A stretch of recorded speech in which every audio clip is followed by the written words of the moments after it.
The Master Builder by Henrik Ibsen.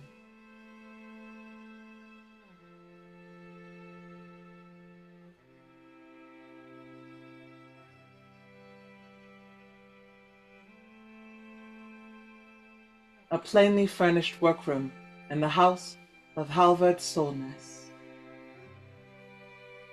In the draughtsman's office sit Knut Brovik and his son Ragnar, occupied with plans and calculations.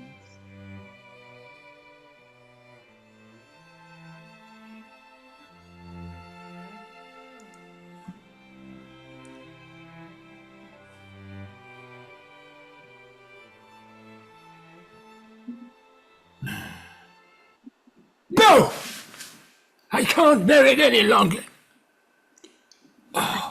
You are feeling very ill this evening, are you not, Uncle? I seem to get worse every day. You ought to go home, Father. Try to get a little sleep. Go to bed, I suppose. Would you have me stifled outright?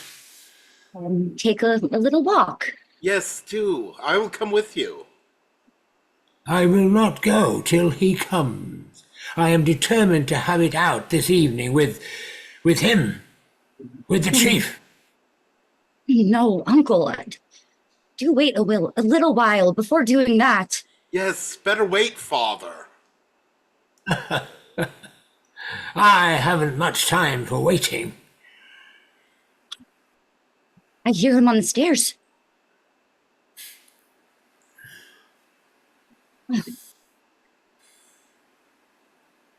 Are they gone?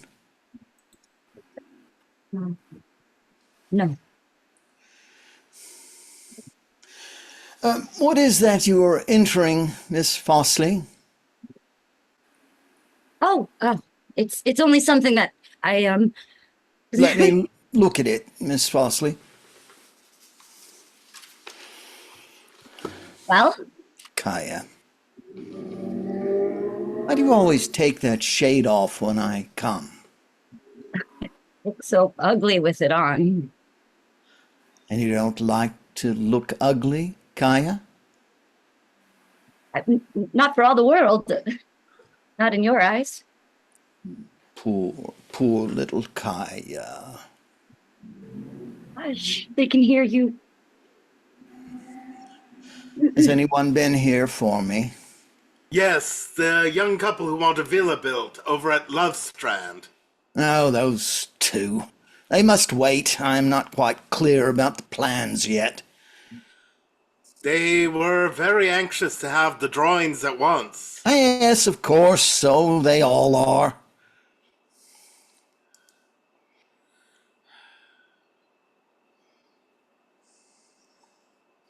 Father, I can't hear you. They say they are longing so to get into the house of their own. Oh, yes, we know all that.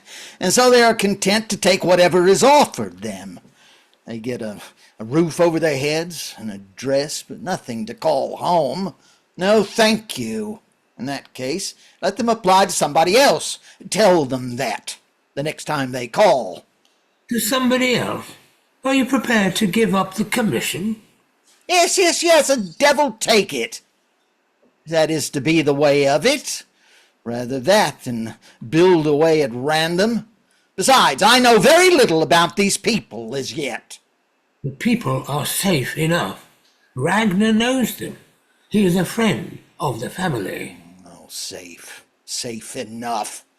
That is not at all what I mean. Good Lord, don't you understand me either? I won't have anything to do with these strangers. They may apply to whom they please, so far as I'm concerned. Do you really mean that? Yes, I do. For once in a way. May I have a few words with you? Certainly. Just go in there for a moment, Kaya. Oh, but Uncle, Go with ice, child, and shut the door after you. I don't want the poor children to know how I am. Yes, You have been looking very poorly lately. It will soon be all over with me. My strength is ebbing from day to day. Well, won't you sit down? Thanks, may I? Here, take this chair. And now? Well, you see, it's about Ragnar. That is what weighs most upon me. What is to become of him? Of course your son will stay with me as long as ever he likes. That is just what he does not like.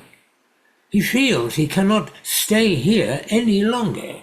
Why, I should say he was very well off here, but if he wants more money, I should not mind. No, it's not that. But sooner or later he too must have a chance of doing something on his own account. Do you think that Ragnar has quite talent enough to stand alone? No, that is just the heartbreaking part of it. I have begun to have my doubts about the boy. For you have never said so much as one encouraging word about him. And yet I cannot but think there must be something in him. He can't be without talent. Well, but he has learnt nothing thoroughly, I mean, except, of course, to draw. You had learned little enough of the business when you were in my employment, but that did not prevent you from setting to work and pushing your way up and taking the wind out of my sails, mine and so many other people.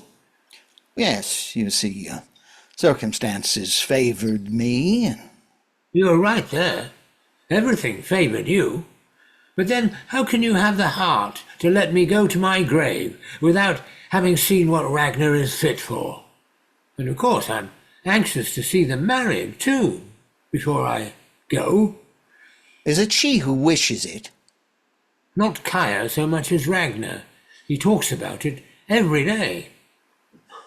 You must help him get some independent work now. I must see something that the lad has done. Do you hear? Hang it, man. You can't expect me to drag commissions down from the moon for him. He has a chance of a capital commission at this very moment. A big bit of work. Has he? If you would give your consent. What sort of work do you mean? Well, he can have the building of that villa out at Lovestrand. That? Why, I'm going to build that myself. Oh, you don't much care about doing it. Don't care? Who dares to say that? Well, you said so yourself just now. Oh, never mind what I say.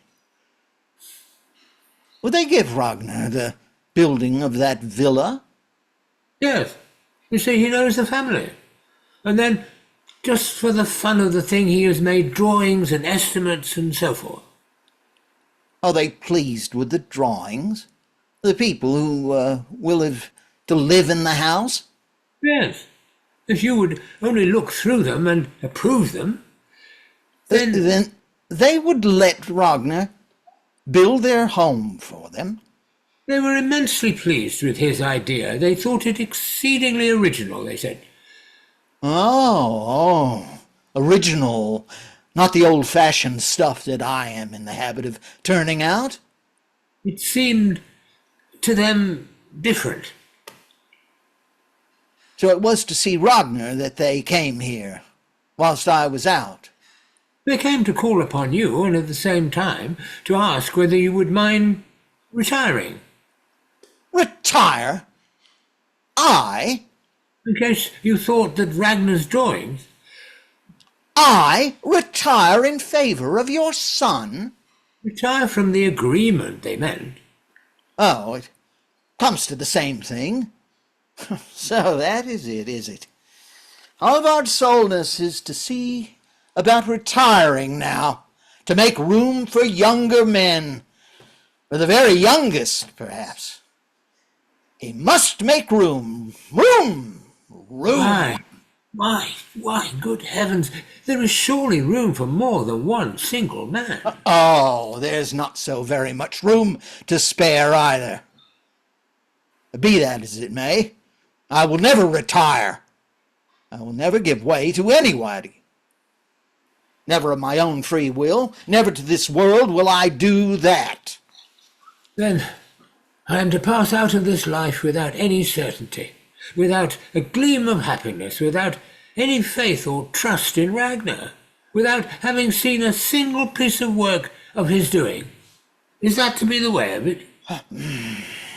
Don't ask more just now. I must have an answer to this one question. Am I to pass out of life in such utter poverty? You must pass out of life as best you can. Then, be it so.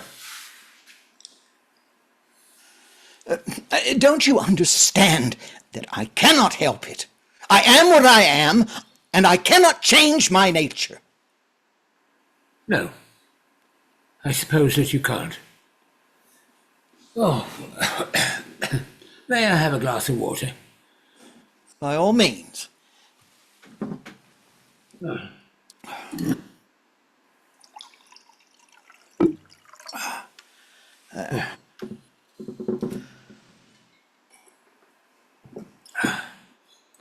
Thanks.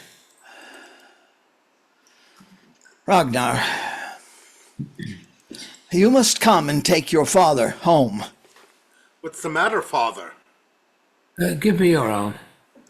No, let us go. Very well. You better put your things on too, Kaya. Miss Fossley must stay just for a moment. There is a letter I want written. Good night. Sleep well, if you can.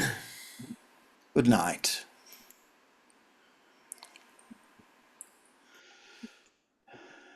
Is there any letter? No, of course not. Kaya, Yes. come here at once. Yes. Nearer. What do you want with me? Is it you I have to thank for all this? No, don't think that. But confess it now.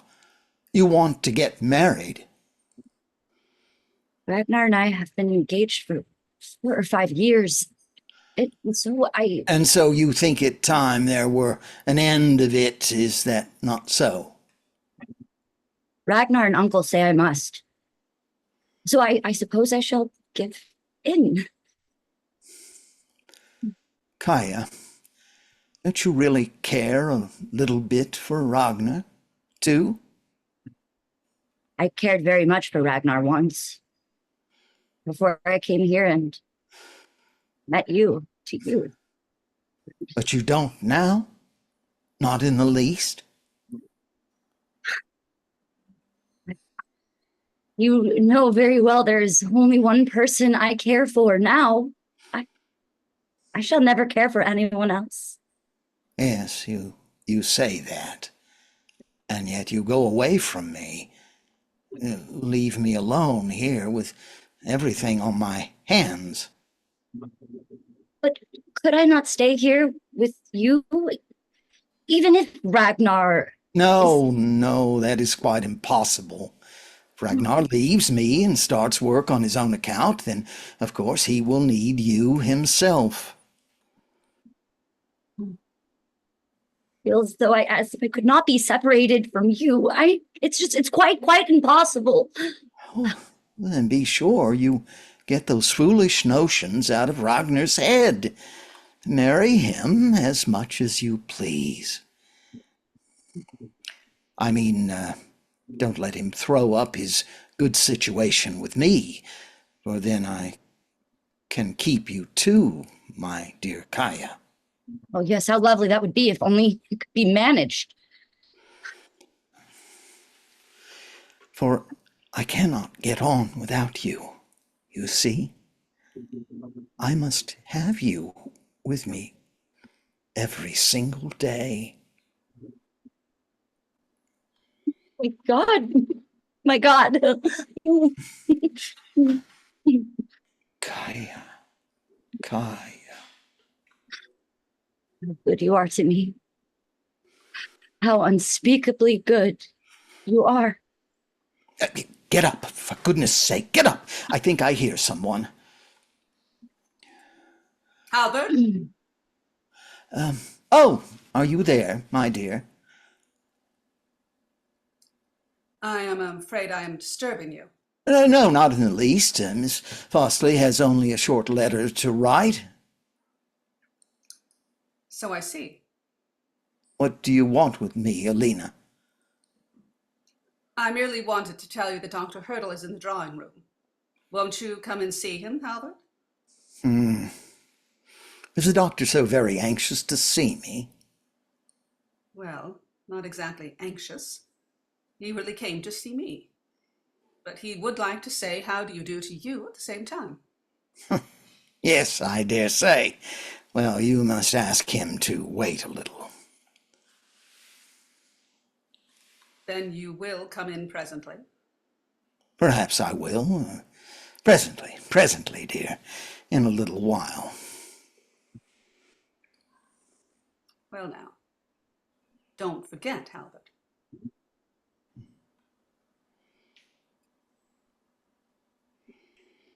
Oh dear, I am sure Miss Solness thinks ill of me in some way. Oh, not in the least. Not more than usual, at any rate. But all the same, you had better go now, Kaya. Yes, now I must go. And mind you, get that matter settled for me. Do you hear? Oh, it only depended on me. I will have it settled, I say, and tomorrow, too. Not a day later. If there's nothing else for it, I am quite willing to break off the engagement. Break it off? Are you mad? Would you think of breaking it off? Yes, if necessary, for I must stay here with you. I can't leave you. That's utterly impossible. But deuce take it. How about Ragnar, then? It's Ragnar that I... It's only chiefly on Ragnar's account that you. No, of course not. You don't understand me either. Of course it is you I want to keep. You above everything, Kaya. But for that very reason, you must prevent Ragnar, too, from throwing up his situation.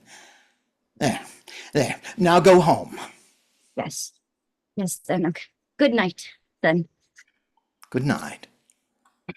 Oh, stop a moment. Are Ragnar's drawings in there? Oh, I did not see him take them with him. Then just go and find them for me. I might perhaps glance over them after all. Yes, please do. For your sake, Kaya, dear. Now, let me have them at once, please.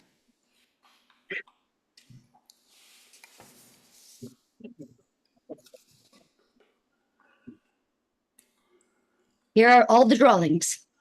Good. Put them down there on the table. Good night, then. And please, think kindly of me. Oh, that I always do. Good night, my dear little Kaya. Go now.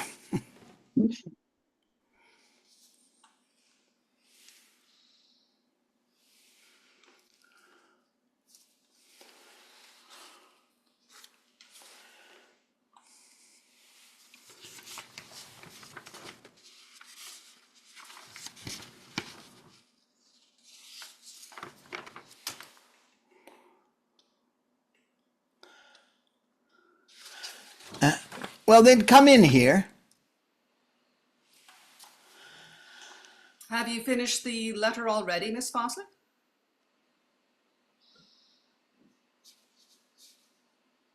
The letter? Yes, it was quite a short one. It must have been very short. You may go now, Miss Fossley, and please come in good time tomorrow morning. I will be sure to. Good night, Mrs. Solness.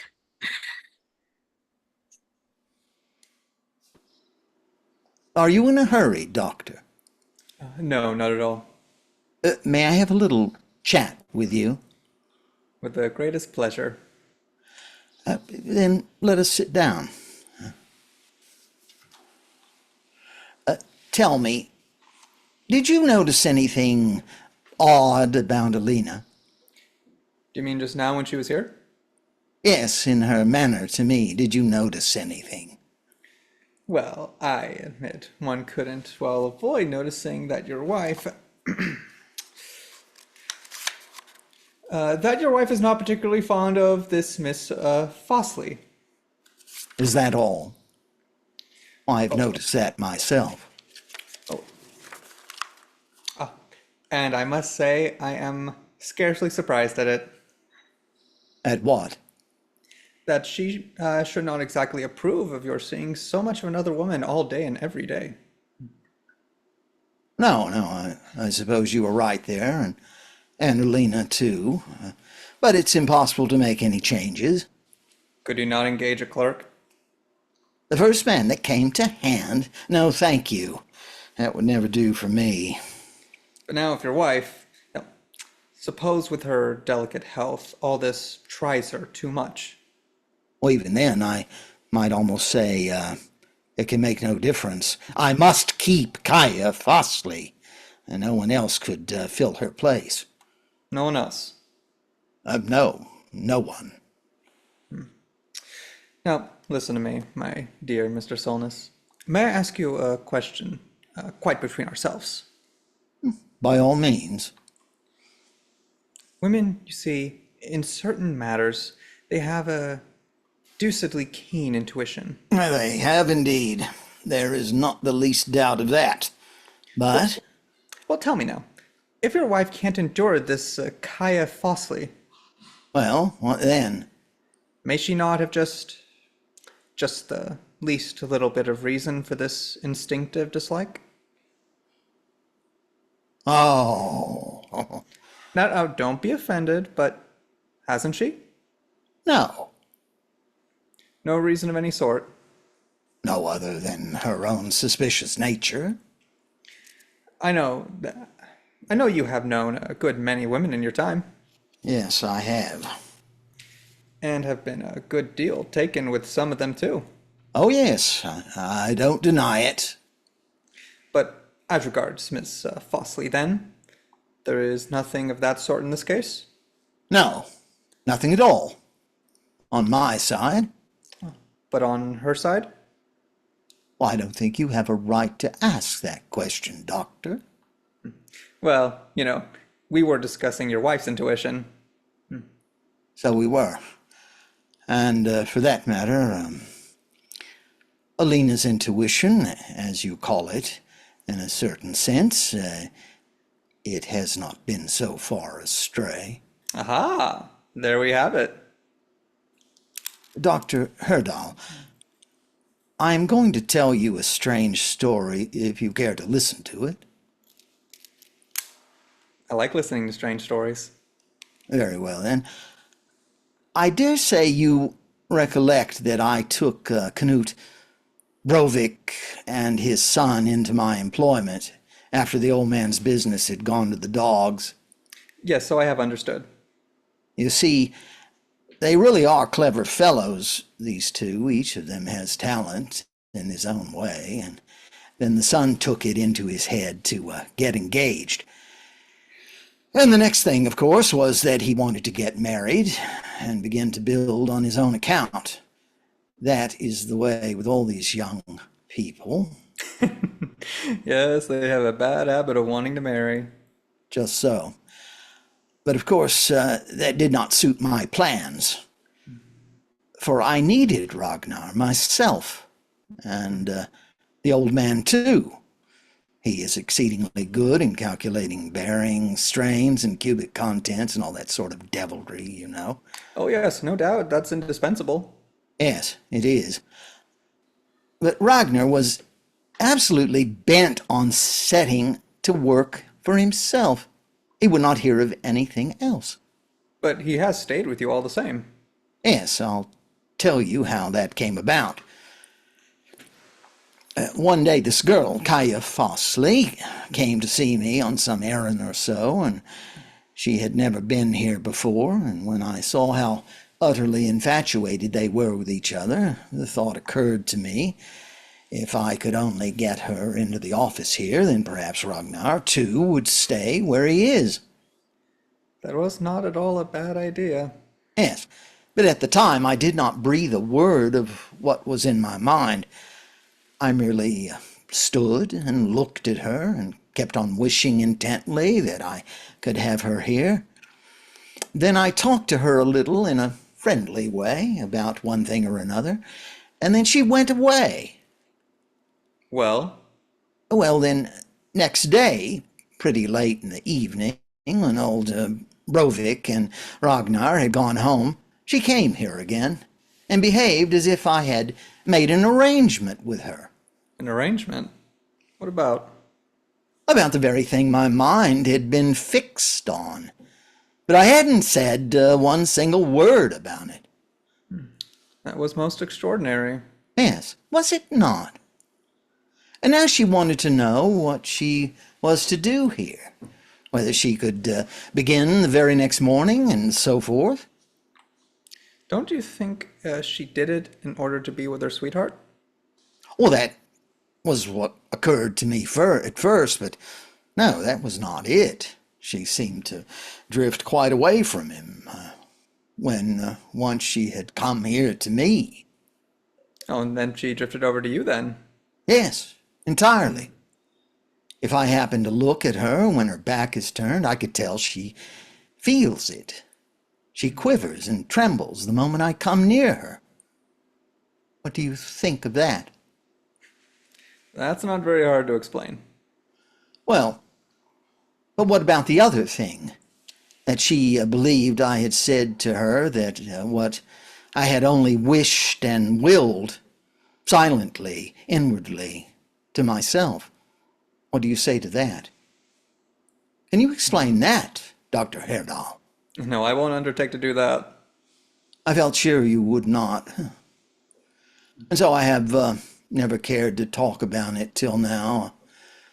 But it's a cursed nuisance to me in the long run, you understand. Here have I got to go on day after day, pretending. And it's a shame to treat her so, too, poor girl.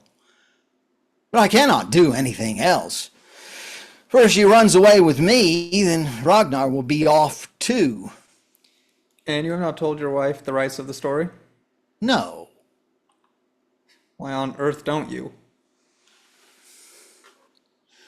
Because I seem to find a sort of salutary self-torture in allowing Alina to do me an injustice. I don't in the least understand what you mean. Well, you see, it is like paying off a little bit of a huge, immeasurable debt. To your wife? Yes. And that always helps to relieve one's mind a little. One can breathe more freely for a while. You understand? No, goodness knows I don't understand at all. Well, then we won't talk about it anymore. I suppose you think you have drawn me out nicely now, Doctor? Drawn you out. Again, I have not the faintest notion of what you mean, Mr. Solness. Oh, come out with it. I have seen it quite clearly, you know. What have you seen? That you have been quietly keeping an eye upon me. That I have? And why in all the world should I do that? Because you think that... Well, devil take it. You think the same of me as Alina does. And what does she think about you? She has begun to think that I am that I am ill. Ill. You. She has never hinted such a thing to me. Why, what can she think is the matter with you? Alina has made up her mind that I am mad. That is what she thinks. Why, my dear fellow. Yes, on my soul, she does. I tell you it is so. And she has got you thinking the same. Oh, I can assure you, Doctor, I see it on your face as clearly as possible. You don't take me in so easily, I can tell you. Never, Mr. Solness. Never has such a thought entered my mind. Really? Has it not? No, never. Nor your wife's mind either, I'm convinced. I could almost swear to that. Well, I wouldn't advise you to. For in a certain sense, you see, perhaps she is not so far wrong in thinking something of that kind. Now, come now, I really must say. Well, my dear doctor, don't let us discuss this any further. We'd better agree to differ. But look, here now, doctor. Well? Since you don't believe that I am ill and crazy and mad and so forth, What then? then I dare say you fancy that I am an extremely happy man. Is that mere fancy? No, of course not. Heaven forbid. Only think, to be Solness, the master builder, Halvard Solness, what could be more delightful? Yes, I must say, it seems to me you have had the luck on your side to an astounding degree. So I have. I can't complain on that score. First of all, that grim old robber's castle was burnt down for you, and that was certainly a great piece of luck. It was the home of Alina's family. Remember that. Yes, it must have been a great grief to her. She has not gotten over it to this day, not in all these 12 or 13 years. But you, yourself, you rose upon the ruins. You began as a poor boy from a country village, and now you are at the head of your profession. Oh yes, Mr. Solness, you have undoubtedly had the luck on your side. Yes, but that is just what makes me so horribly afraid. Afraid. Because you have luck on your side. It terrifies me. Terrifies me every hour of the day. For sooner or later the luck must turn, you see. Oh, nonsense. What should make the luck turn? The younger generation. The younger generation. You are not laid on the shelf yet, I should hope. Oh no. Your position here is probably firmer now than it has ever been. The luck will turn. I know it. I feel the day approaching. Someone or other will take it into his head to say, "Give me a chance." And then all the rest will come clamoring after him and shake their fists at me and shout, "Make room! Make room!" Yes, just you see, Doctor. Presently the younger generation will come knocking at my door. Well, and what if they do? What if they do? Then there's an end of Halvard Solness. What's that? Did you not hear something? Someone is knocking at the door. Come in.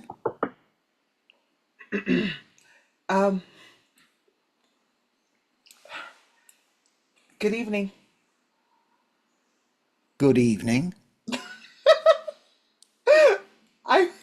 I almost believe you don't recognize me. No, I must admit that. Just for the moment. But I recognize you, my dear young lady. Oh, is it you? That... Of course it is. We met at one of the mountain stations this summer. What became of the other ladies? Oh, they went westward. They didn't much like all the fun we used to have in the evenings. No, I believe they didn't. And I'm afraid it can't be denied that you flirted a little with us.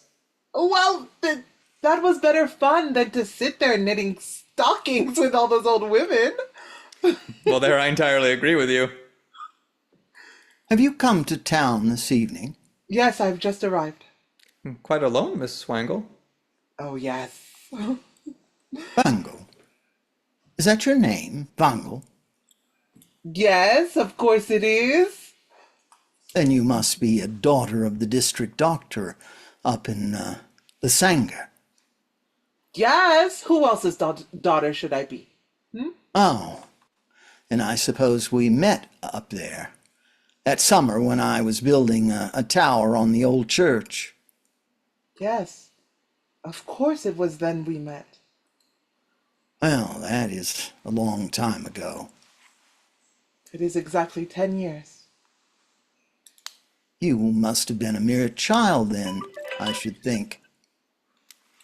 Well, I was 12 or 13.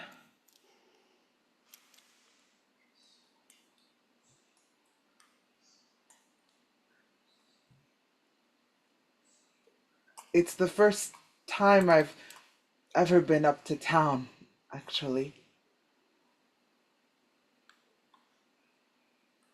And don't you know anyone here? Nobody but you and, of course, your wife. So you know her too? Only a little. We spent a few days together at the sanitarium. Ah, up there. She said I might come and pay her a visit if ever I came up to town. Not that that was necessary. Odd that she should never have mentioned it. Well, now I must ask you to let me stay the night here. Well, I am sure there will be no difficulty about that. For I have no other clothes than those I stand in, except a change of linen in my knapsack, and that has to go to the wash, so because it's very dirty. Oh, yes. Well, that can be managed. Now I'll just let my wife know. Meanwhile, I will go and see my patient. Yes, do. And come again later on. Oh, that I will, you may be very certain. So your prediction has come true, Mr. Solness. How so? The younger generation did come knocking at your door. Yes, but in a very different way from what I meant. Very different. Yes, that's undeniable. Alina, will you come in here, please? Here is a friend of yours, Miss Vangle. Who do you say it is? Oh, is it you, Miss Wangle? Miss Vangle has this moment arrived, and she would like to stay the night here. Here with us? Oh, yes, certainly. Until she can get her things a little in order, you know. Well, I will do the best I can for you. It's no more than my duty. I suppose your trunk is coming later on? Oh, I have no trunk. Well, it will be all right, I dare say. In the meantime, you must excuse my leaving you here with my husband until I can get a room made a little more comfortable for you. Can we not give her one of the nurseries? They are all ready as it is. Oh, yes. There we have room to spare. Sit down now and rest a little. Have you several nurseries? There are 3 nurseries in the house. That's a lot. Then I suppose you have a great many children? No, we have no children, but now you can be the child here for the time being. For tonight. Yes, I shall not cry. I mean, to sleep as sound as a stone. Yes, you must be very tired, I should think. Oh no! But all the same, it's so delicious to lie and dream. Do you dream much at night? Oh yes, almost always. What do you dream about most? I shan't tell you tonight. Another time, perhaps. Are you searching for anything? No, I'm merely looking at all these things. Perhaps I mustn't? Oh, by all means. Is it you that writes in this great ledger? No, it's my bookkeeper. Is it a woman? Yes, One you employ here in your office? yes. Is she married? No, she is single, Oh, indeed. but I believe she is soon going to be married. That's a good thing for her. Oh, but not such a good thing for me, for then I shall have nobody to help me. Can't you get hold of someone else who'll do just as well? Perhaps you would stay here and write in the ledger. Yes, I dare say. No, thank you. Nothing of that sort for me. Oh, for there must surely be plenty of other things to be done here. Don't you think so too? Of course. First of all, I suppose you want to make a round of the shops and get yourself up in the height of fashion. No, I think I shall let that all alone. Indeed. For you must know, I have run through all my money. Neither trunk nor money, then. Neither one nor the other. But never mind. It doesn't matter now. Come now. I like you for that. Only for that? For that, among other things. Is your father alive still? Yes, father's alive. Perhaps you are thinking of studying here? No, that hadn't occurred to me. But I suppose you will be staying for some time? That must depend upon circumstances. Mr. Solness, Well, have you a very bad memory? a bad memory? Mm. No, not that I am aware of. Then have you nothing to say to me about what happened up there? Up in Lissanger? Mm-hmm. Why, there was nothing much to talk about, it seems to me. How can you sit there and say such things? Well, then you talk to me about it. When the tower was finished, we had grand doings in the town. Yes, I shall not easily forget that day. Will you not? That comes well from you. Comes well. There was music in the churchyard, and many, many, many hundreds of people. We schoolgirls were dressed in white, and we all carried flags. Oh, yes, those flags. I can tell you I remember them. Then you climbed right up to the scaffolding, straight up to the very top, and then you had a great wreath with you, and you hung that wreath right away up on the weather vane. Oh, I always did that in those days. It is an old custom. It was so wonderfully thrilling to stand below and look up at you. Fancy if he should fall over. He, the master builder himself. Yes. That might very well have happened, too. For one of those white-flocked little devils, she went on in such a way and screamed up at me so... Hurrah! For Master Builder Solness! Yes! and waved and flourished with her flag so that I almost made me giddy to look at it. That little devil. That was I. I am sure of that now. It must have been you. Oh, it was so gloriously thrilling. I could not have believed there was a builder in the whole world that could build such a tremendously high tower. And then that you yourself should stand at the very top of it, as large as life, and that you should not be the least bit dizzy. It was that above everything that made me, or made one dizzy to think of. How could you be so certain that I was not? No, indeed. Oh, no. I knew that instinctively, but For if you had been, you could never have stood up there and sung. Sung?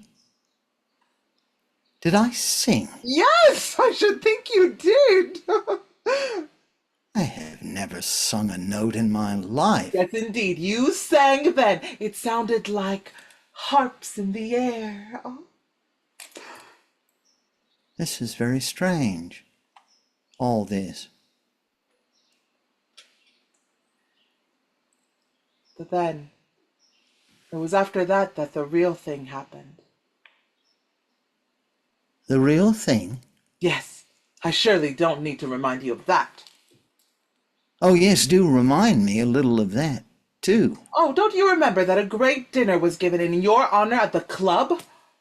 Yes, to be sure. It must have been the same afternoon, for I left the place next morning. And from the club you were invited to come round to our house for supper.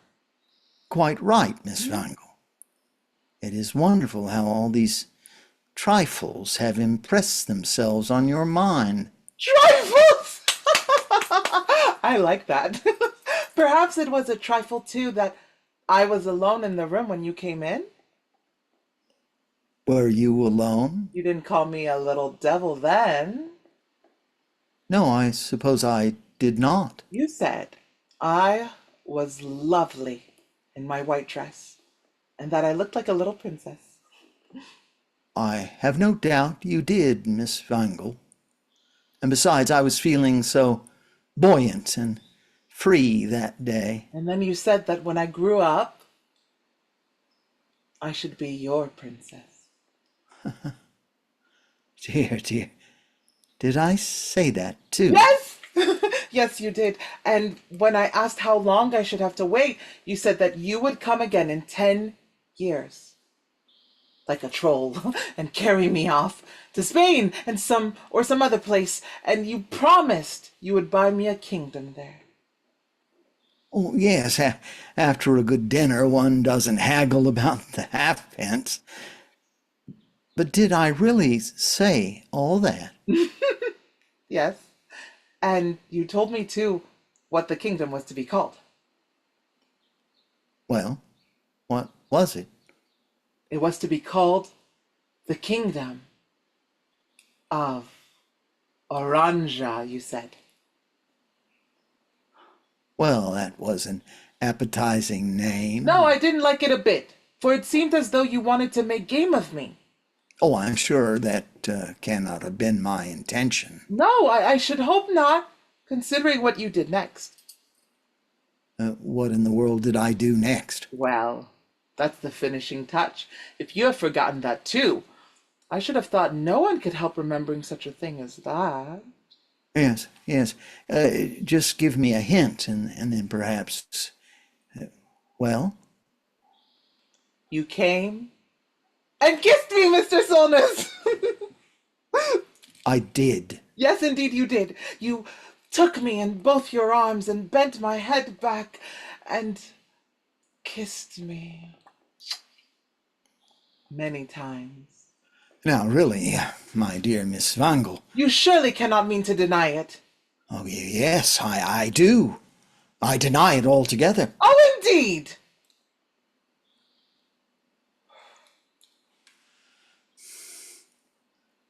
Miss Wangle.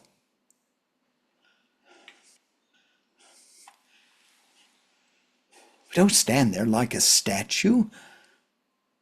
You must have dreamt all this. Now just listen. Oh! Or, wait a moment. There is something under all this. You may depend.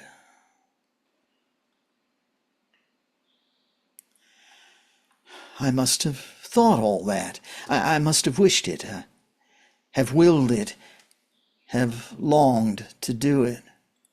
And then, may not that be the explanation?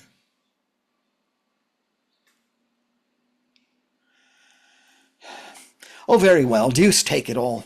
Then I did do it, I suppose. Then you admit it now? Yes, whatever you like. You came and put your arms round me Oh, yes, and bent my head back very far back. and kissed me Yes, I did. many times. As many as ever you like. Well, you see, I got it out of you at last. Yes, just think of my forgetting such a thing as that. Oh, you have kissed so many people in your time, I suppose. No, you mustn't think that of me. Miss Wangel, Yes? how was it now? What came of all this between us two? Why, nothing more came of it. You know that quite well. For then the other guests came in, and then Quite so. The others came in to think of my forgetting that too. oh, you haven't really forgotten anything. You're only a little ashamed of it all. I'm sure one doesn't forget things of that kind. No, one would suppose not. Perhaps you have even forgotten what day it was. What day? Yes! On what day did you hang the wreath on the tower? Well, tell me at once. I confess I have forgotten the particular day. I Oh, only know it was 10 years ago, sometime in autumn. it was 10 years ago on the 19th of September. Yes, it must have been about that time. Fancy you're remembering that too. But wait a moment. Yes, it's the 19th of September today. Yes, it is. And the 10 years are gone. And you didn't come as you had promised me. Promised you? Threatened, I suppose you mean? I don't think there was any sort of threat in that. Well then, a little bit of fun? Was that all you wanted? To make fun of me? Well, or to have a little joke with you? Upon my soul, I don't recollect. But it must have been something of that kind. For you were a mere child then. Oh, perhaps I wasn't quite such a child either. Not such a mere chit as you imagine. Did you really and seriously expect me to come again? Yes, indeed. I did expect that of you. That I should come back to your home and take you away with me Just like a troll. Yes, and make a princess of you that's what you promised. and give you a kingdom as well? Why not? Of course, it need not have been an actual everyday sort of kingdom. But something else just as good? Yes, at least as good. I thought if you could build the highest church towers in the world, you could surely manage to raise a kingdom of one sort or another as well. I can't quite make you out, Miss Wangel. Can you not? To me, it seems also simple. No, I can't make up my mind whether you mean all you say or are simply having a joke with me. Making fun of you, perhaps. I too. Yes, exactly, making fun of both of us. Is it long since you found out that I was married? Oh, I've known it all along. Why do you ask me that? Oh, well, it just occurred to me. What have you come for? I want my kingdom. The time is up. What a girl you are. Out with my kingdom, Mr. Solus! The kingdom on the table! Now, seriously speaking, what have you come for? What do you really want to do here? Oh, first of all, I want to go round and look at all the things that you have built. Oh, that will give you pleasure of plenty of exercise. Yes, I know. You've built a tremendous lot. I have indeed, especially of late years. Many church towers among the rest, immensely high ones. No, I build no more church towers now, nor churches either. What do you build then?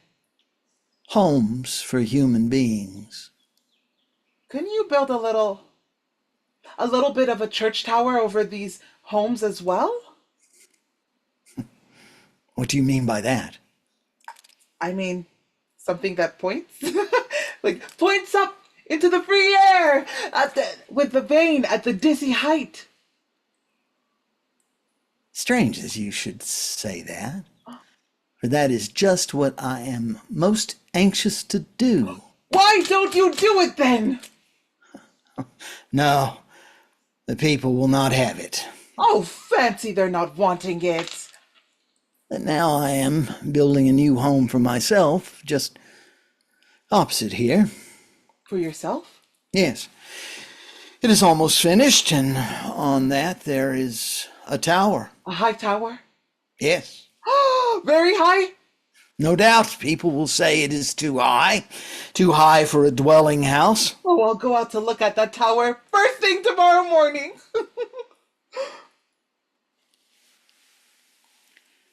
Tell me, Miss Vangel, what is your name? Your Christian name, I mean. Why, Hilda, of course. Hilda, indeed. Don't you remember that? You called me Hilda yourself that day when you misbehaved. Did I really? But then you said, little Hilda. And I didn't like that. Oh, you didn't like that, Miss Hilda. No, not at such a time as that. But Princess Hilda. Oh, will sound very well, I think. Very well indeed. Princess Hilda of what was it to be the name of the kingdom? Pooh! I won't have anything to do with that stupid kingdom. I've set my heart upon quite a different one. Isn't it strange?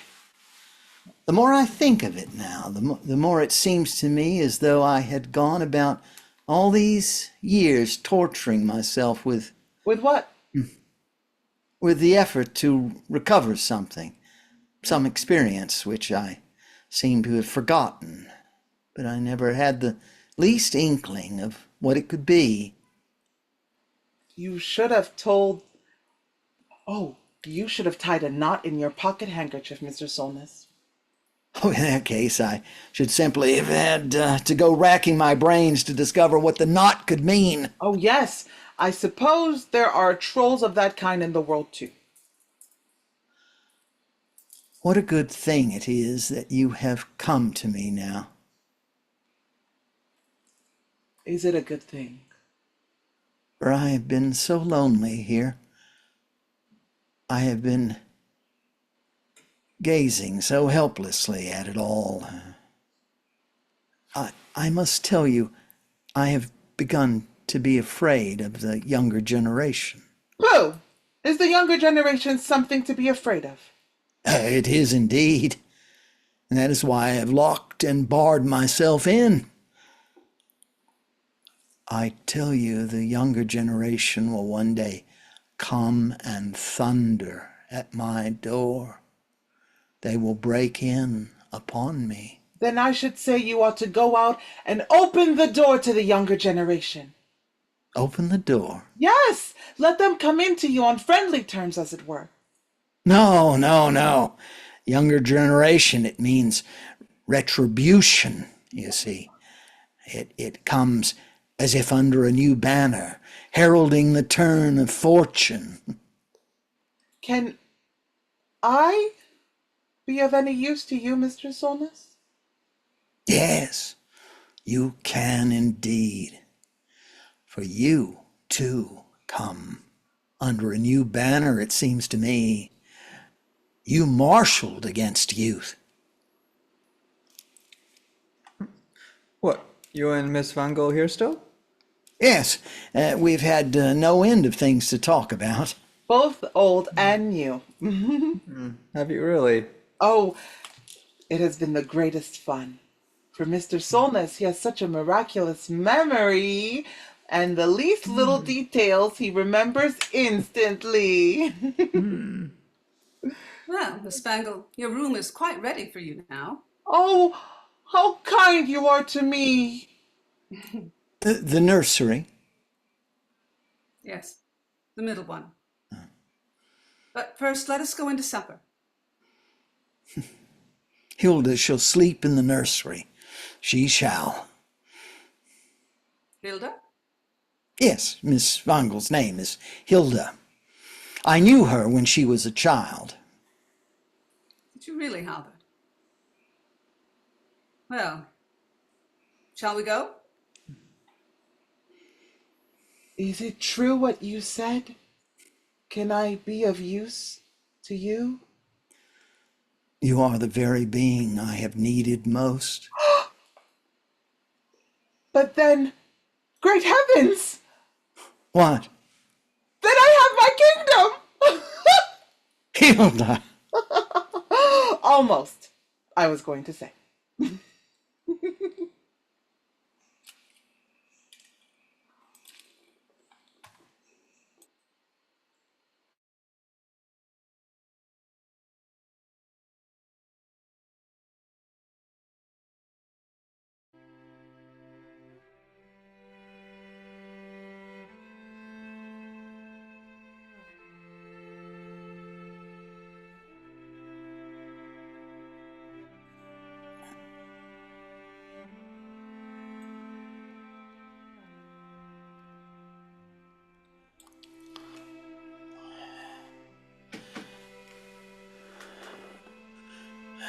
Well, is that you? I merely wish to let you know that I've come. Yes, yes. That's all right. Hasn't Ragnar come too? No, not yet. He had to wait a little while to see the doctor. But he is coming presently to hear. How is the old man today? Not well. He begs you to excuse him, but he is obliged to keep his bed today. Why, of course. By all means, let him rest. But now, get to your work. Yes. Do you wish to speak to Ragnar when he comes? No, I don't know that I have anything particular to say to him.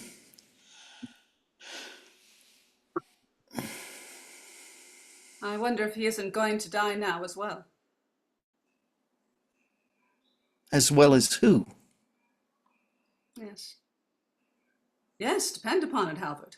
Old Brovik is going to die too. You'll see that he will. My dear Alina, ought you not to go out for a little walk? Yes, I suppose I should.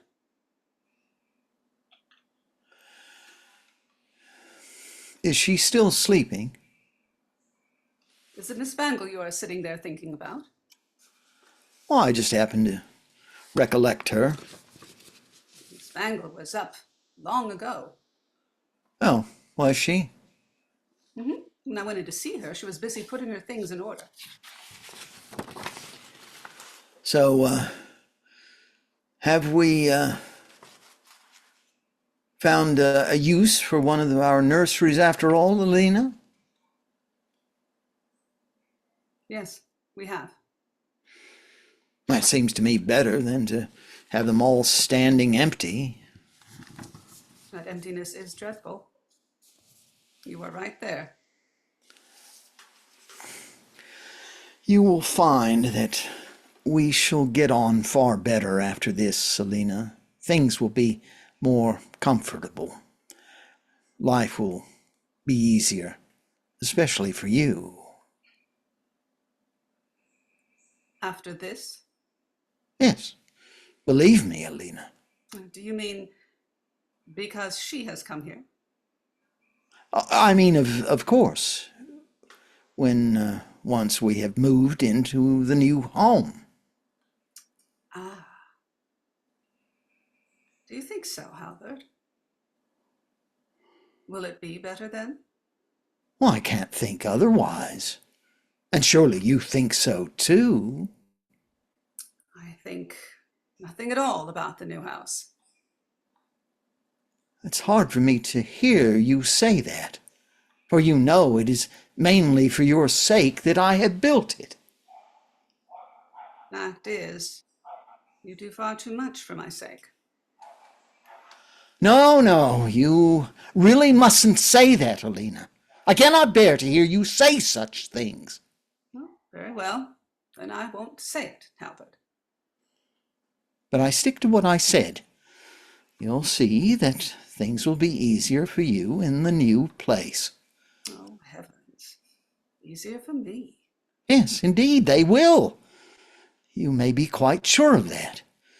For you see, there will be so very much there that will remind you of your own home. The home that used to be my father's and mother's and that was burnt to the ground. Yes, yes, my poor Alina. That was a terrible blow to you. You may build as much as ever you like, Albert. You can never build up a real home for me again. Well, in heaven's name, let us talk no more about it then. Well, you're not in the habit of talking about it. For you always put the thought away from you. Do I? And why should I do that? Put the thought away from me. Oh, yes, Halvard. I understand you very well. You are so anxious to spare me, and to find excuses for me, too, as much ever you can. You. Is it you? Yourself that you're talking about, Alina? Yes. Who else should it be but myself? That too. As for the old house, I wouldn't mind so much about that. When once misfortune was in the air, why? Huh. You were right there. Misfortune will have its way, as the saying goes. But it's what came of the fire. The dreadful thing that followed, that is the thing. That. Don't think about that, Alina. But that is exactly what I cannot help thinking about. Now at last I must speak about it too, for I don't seem to be able to bear it any longer, and then I'm never able to forgive myself. Yourself? Yes. For I had duties on both sides. Both towards you and towards the little ones. I ought to have hardened myself, not to have let the horror take such hold upon me, nor the grief for the burning of the home. If I had only had the strength.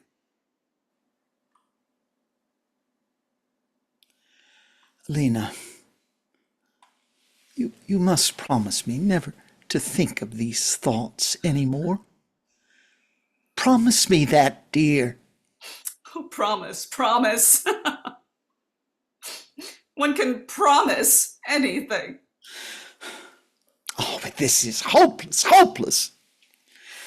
Never a ray of sunlight, not so much as a gleam of brightness to light up our home. This is no home, Halbert.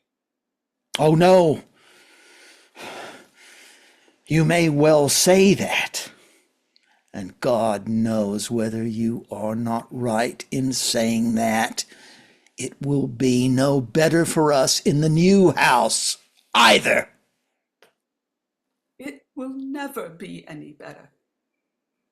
Just as empty, just as desolate there as here. Why in the world have we built it then? Can you tell me that? No. You must answer that question for yourself. do you mean by that, Alina? What do I mean? Yes, in the devil's name. You said it so strangely, as if you had some hidden meaning in it. No, indeed, I assure you. Oh, come now. I know what I know. I have both my eyes and my ears about me, Alina. You may depend upon that. Why, what are you talking about, huh? What is it?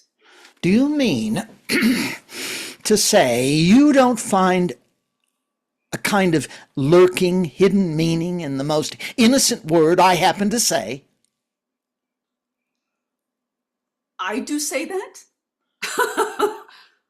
I do that? It's natural enough, Alina, when you have a sick man on your hands. Sick? Are you ill, Halbert? A half-mad man, then? A crazy man? Call me what you like. Halbert, for God's sake.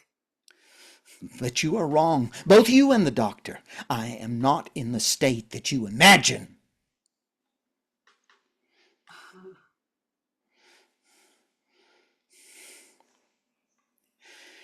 In reality, there is nothing whatever the matter with me. No, there isn't, is there? But then, what is it that troubles you? Why, this, that I often feel ready to sink under this terrible burden of debt. Debt, do you say? But you owe no one anything, Halbert. I owe a boundless debt to you. To you. To you, Alina.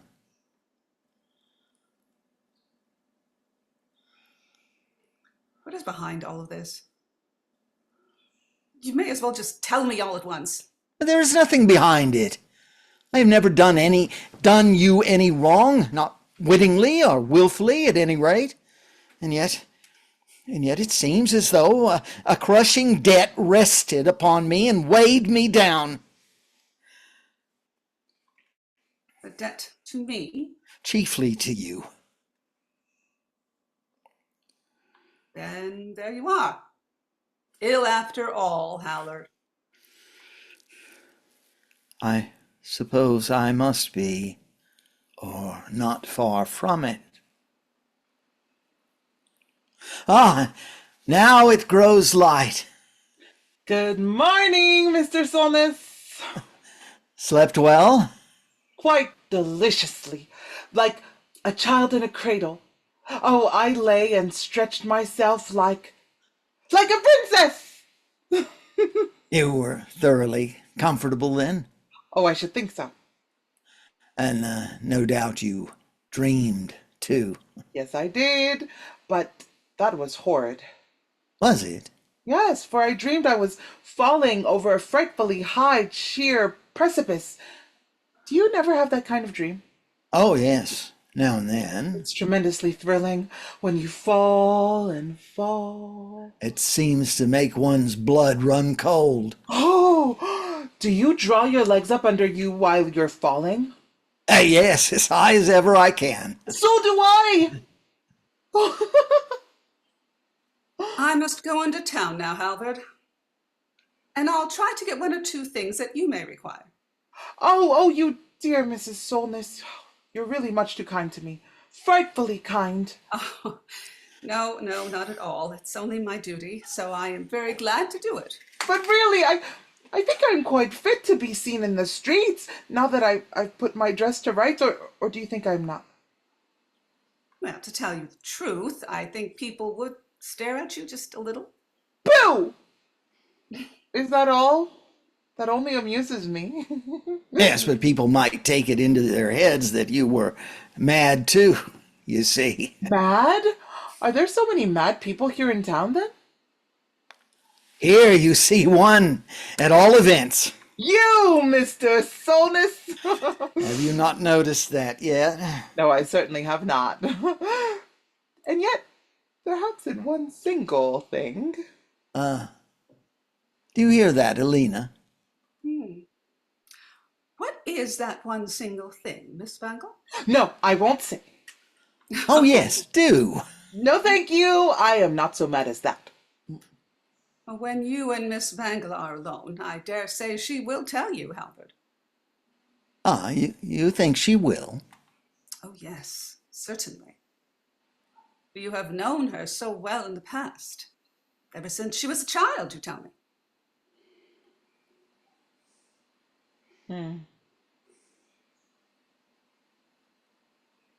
Well, goodbye, Mrs. Solon.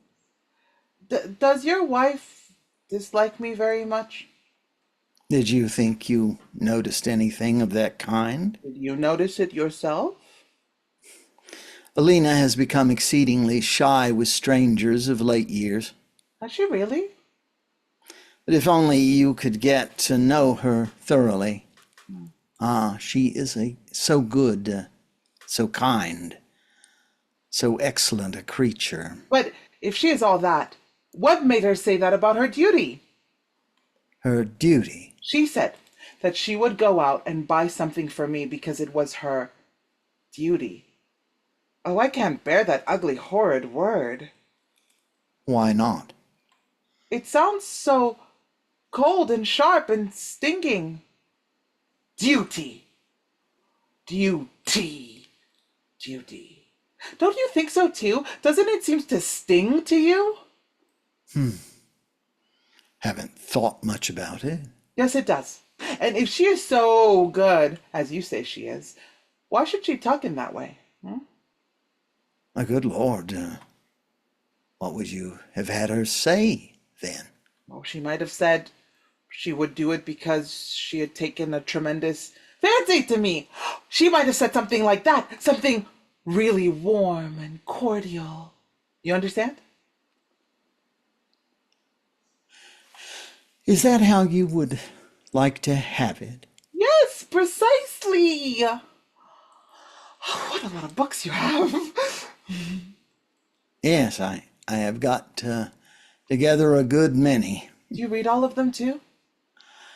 Oh, I used to try to. Do you read much? No, never. I've given it up, for it all seems so irrelevant. That is just my feeling. Are all these your drawings? No, they are drawings by a young man whom I employ to help me. Someone you've taught? Oh, yes, no doubt. He has learnt something from me, too. Oh, then I suppose he is very clever, isn't he? Oh, he might be worse, for my purpose. Oh, yes. I am sure he is frightfully clever. Do you think you can see that in the drawings? Pooh! These scrawlings. But if he has been learning from you... Oh, so far as that goes, there are plenty of people here that have learnt from me and have come to little enough for all that. No, I can't for the life of me understand how you can be so stupid. Stupid? Do you think that I am so very stupid? Yes, I do indeed. If you are content to go about here teaching all these people, then... Well, and why not? No, indeed, Mr. Solness. What can be the good of that? No one but you should be allowed to build. You should stand quite alone, do it all yourself. Now you know it. Hilda, Well, how in the world did that come into your head? do you think I'm so very far wrong, then? No, that's not what I mean. But now, I'll tell you something. Well? I keep on, incessantly, in silence and alone, brooding on that very thought. Yes, that seems to me perfectly natural. Perhaps you have noticed it already. No, indeed, I haven't.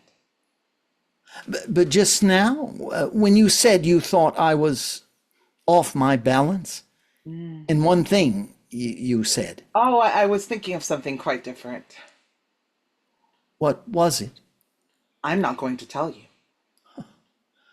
Well, well, as you please. Come here, and I will show you something. What is it? Do you see over here in the garden, Yes? right above the great quarry, That new house, you mean? the one that is being built? Yes, almost finished. Uh-huh. It seems to have a very high tower. The scaffolding is still up. Is that your new home? Yes, The house you're soon going to move into? yes, Are there nurseries in that house too? 3, as there are here. And no child? And there never will be one. Well, isn't it just as I said? That? That you are a little mad after all. Was that what you were thinking of? Yes, of all the empty nurseries I slept in. We have had children, Alina and I. Have you? 2 little boys, they were of the same age. Twins, then. Yes, twins. It's 11 or 12 years ago now. And so, both of them. You have lost both the twins, then? We kept them only about 3 weeks, or scarcely so much.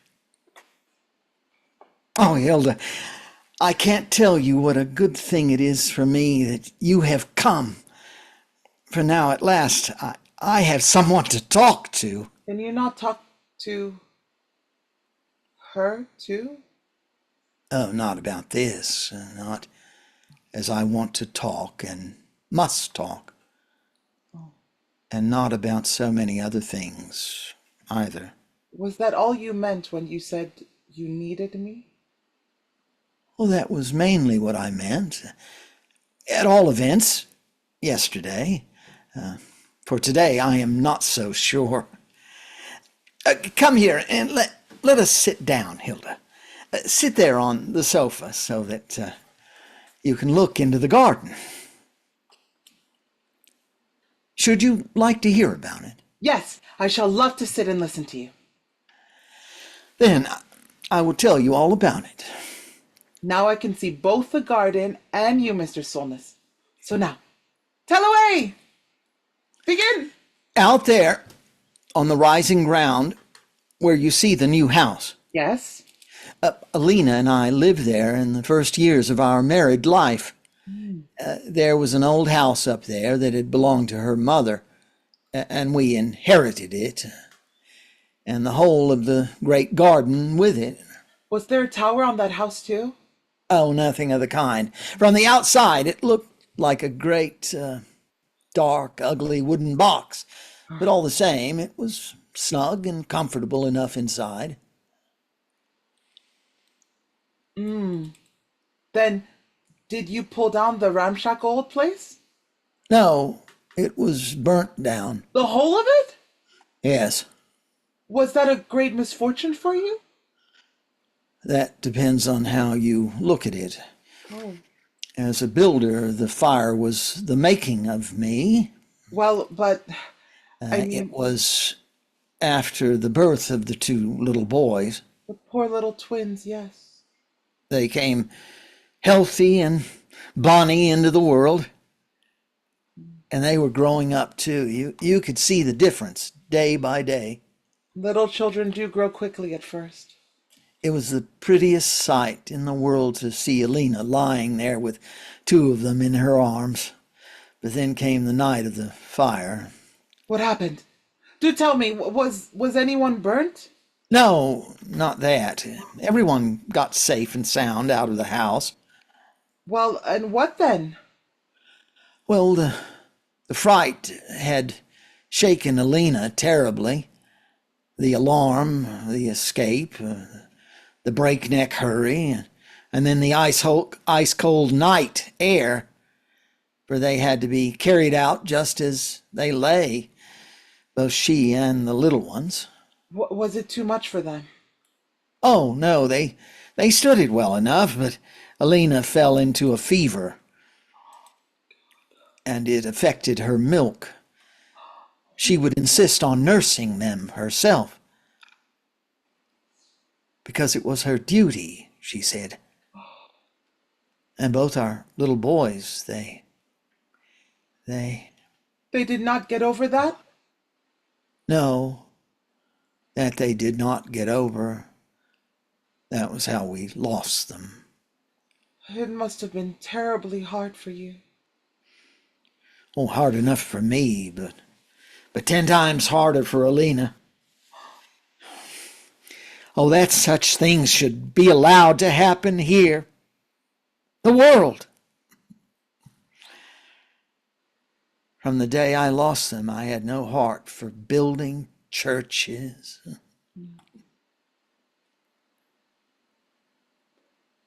Did you not like building the church tower in our town? I didn't like it. I know how free and happy I felt when the tower was finished. I know that too. And now I shall never, never build anything of that sort again, neither churches nor church towers. Nothing but houses for people to live in. Homes for human beings, Hilda. But homes with high towers and pinnacles upon them. If possible. But, as I said before, the fire was the making of me, as a builder, I mean. Why don't you call yourself an architect like the others? I have not been systematically enough taught for that. Most of what I know I have found out for myself. But you succeeded all the same. Yes, thanks to the fire. I laid out almost the whole of the garden in villa lots. And there I was able to build after my own heart. So I came to the front with a rush. You must surely be a happy man. A very happy man, as matters stand with you. Happy? Do you say that, too? Like all the rest of them? Yes, I should say you must be. If you could only see thing about the two little children. The 2 little children. They are not so easy to forget, Hilda. Do you still feel they lost so much after all these years? A happy man, you said. Well, now are you not happy in other respects? When I told you all about this, about the fire, Well, was there not one special thought that you seized upon? no. What thought should that be? It was simply and solely by that fire that I was enabled to build homes for human beings. Cozy, comfortable, bright homes where father and mother and the whole troop of children can live in safety and gladness, feeling what a happy thing it is to be alive in the world, and most of all to belong to each other in great things and in small. Well, and is it not a great happiness for you to be able to build such beautiful homes? The price, Hilda, the terrible price I had to pay for the opportunity. But can you never get over that?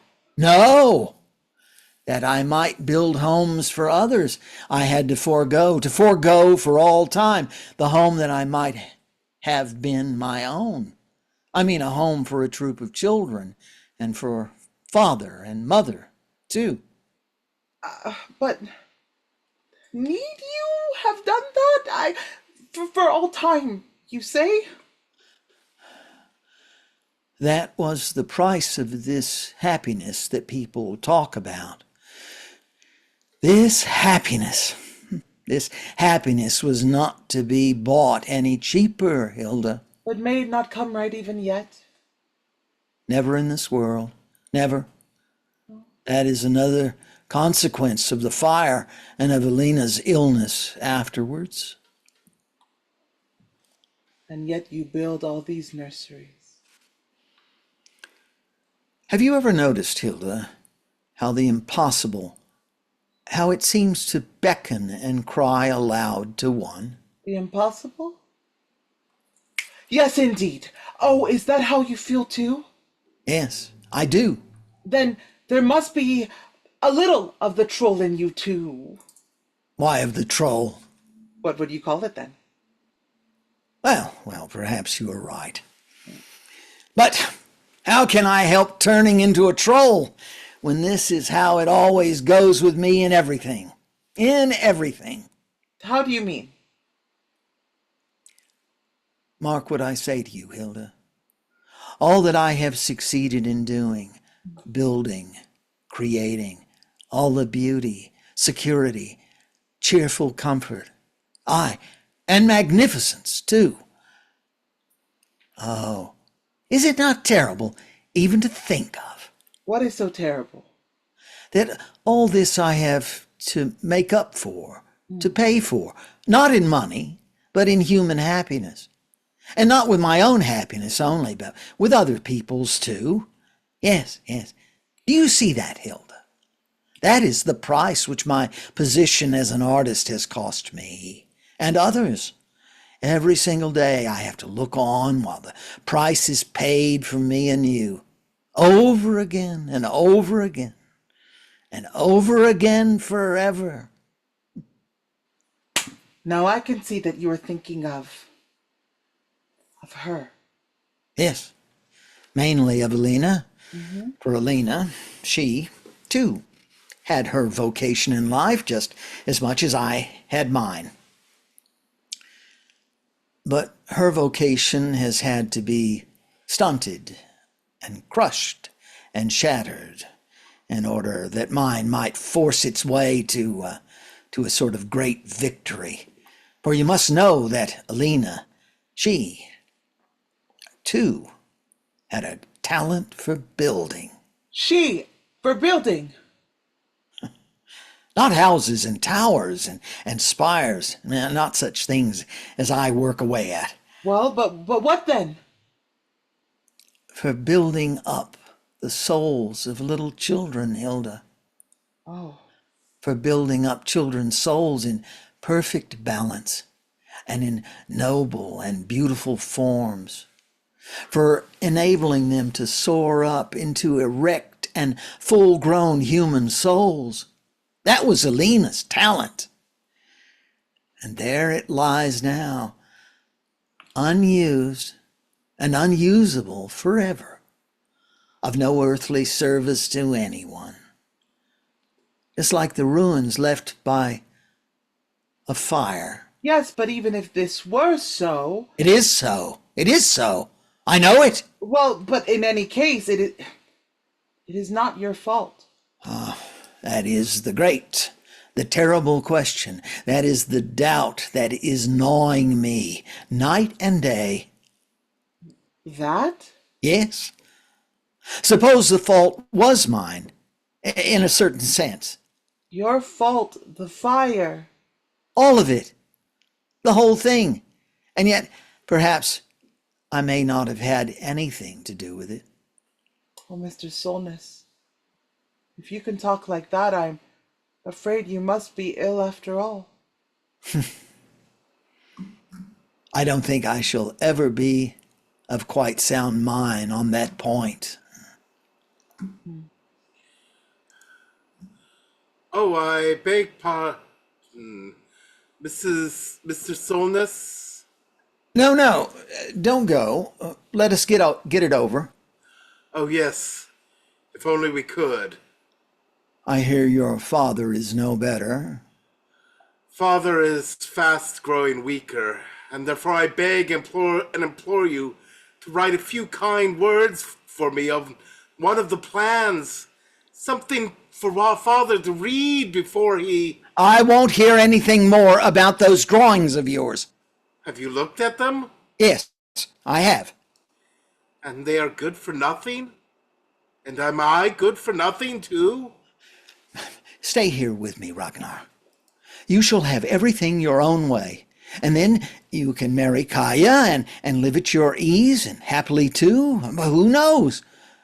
Only don't think of building on your own account. Well then, I must go home and tell father what you say. I promised I would. Is that what I am to tell father before he dies? Oh, tell him what you will, for me. Best to say nothing at all to him. I cannot do anything else, Ragnar. May I have the drawings to take with me? Yes, take them. Take them, by all means. They're lying there on the table. Thanks. Oh, no, leave them here. Why? Because I want to look at them too. But you have been... Well, leave them there. Leave them here, then. Very well. And go home at once to your father. Yes, I suppose I must. Ragnar, you must not ask me to do what is beyond my power. Do you hear, Ragnar? You must not. No. I beg your pardon. Oh, that was a very ugly thing to do. Do you think so, too? Yes, it was horribly ugly, and then hard and bad and cruel as well. Oh, you don't understand my position. No matter. I say you ought not to be like that. You said yourself only just now that no one but I ought to be allowed to build. I may say such things, but you must not. I most of all, surely, who have paid so dear for my position. Oh, yes, with what you call domestic comfort and that sort of thing. And with my peace of soul into the bargain. Peace of soul! Yes, you are right in that. Poor Mr. Solness, you fancy that. Just sit down again, Hilda, and I'll tell you something funny. Well? It sounds such a ludicrous little thing, for, you see, the whole story turns upon nothing but a crack in the chimney. No more than that? No, not to begin with. Well, now for the crack in the chimney. I had noticed the split in the flue long before the fire. Every time I went up into the attic, I looked to see if it was still there. And it was? Yes, no one else knew about it. And you said nothing? Nothing. And did not think of repairing the flute either? Oh, yes, I thought about it, but never got any further. Every time I intended to set to work, it seemed just as if a hand held me back. Not today, I thought. Tomorrow. And nothing ever came of it. But why did you keep putting it off like that? Because I was revolving something in my mind through that little black crack in the chimney. I might, perhaps, force my way upwards as a builder. That must have been thrilling. Almost irresistible, quite irresistible. For at that time it appeared to me a perfectly simple and straightforward matter. I would have to had it happen in the winter time, a little before midday. I was to be out driving Alina in the sleigh. The servants at home would have made huge fires in the stoves. Yes, of course, for of course it was to be bitterly cold that day. Rather biting, yes. And they would want Alina to find it thoroughly snug and warm when she came home. I suppose she is very chilly by nature? She is. And as we drove home, we were to see the smoke. Only the smoke? The smoke first. But when we came up to the garden gate, the whole of the old timber box was to be a rolling mass of flames. That is how I wanted it to be, you see. Oh, why could it not have happened so? You may well say that, Hilda. Well, but now listen, Mr. Solness. Are you perfectly certain that the fire was caused by that little crack in the chimney. No, on the contrary. I am perfectly certain that the crack in the chimney had nothing whatever to do with the fire. What? It has been clearly ascertained that the fire broke out in a clothes cupboard in a totally different part of the house. Then what is all this nonsense you're talking about the crack in the chimney? May I go on talking to you a little, Hilda? Yes, if you'll only talk sensibly. I will try to. Out with it then, Mr. Solness. Don't you agree with me, Hilda, that there exist special, chosen people who have been endowed with the power and faculty, if desiring a thing, craving a thing, willing a thing, so persistently and so inexorably that at last it has to happen? Don't you believe that? If that is so, we shall see one of these days whether I am one of the chosen. Is it not oneself alone that can do such great things? Oh, no, the helpers and servers, they must do their part too, if it is to be of any good. But they never come of themselves. One has to call upon them very persistently, inwardly, you understand. What are these helpers and servers? Oh, we can talk about that some other time. For the present, let us keep to the business of the fire. Don't you think that fire would have happened all the same, even without your wishing for it? If the house had been old Knut Brovik's, it would never have burnt down so conveniently for him. I am sure of that. For he does not know how to call for helpers. No, nor for servers either. So you see, Hilda, it is my fault, after all, that the lives of the two little boys had to be sacrificed. And do you think it is not my fault, too, that Alina has never been the woman she should and might have been, and that she most longed to be? Yes, but if it's all the work of those helpers and servers... Who called for the helpers and servers? It was I. And they came and obeyed my will. That is what people call having the luck on your side. But I must tell you what this sort of luck feels like. It feels like a great raw place here on my breast, and the helpers and servers keep on flaying pieces of flesh off other people in order to close my sore. But still the sore is not healed. Never. Never. Oh, if you knew how it can sometimes gnaw and burn. You are ill, Mr. Solness, very ill, I almost think. Say mad, for that is what you mean. No, I don't think there is much amiss with your intellect. With what then? Out with it. I wonder whether you were not sent into the world with a sickly conscience. A sickly conscience? What devilry is that? I mean that your conscience is feeble, too delicately built, as it were. It hasn't strength to take a grip of things, to lift and bear what is heavy. May I ask, then, what sort of a conscience one ought to have?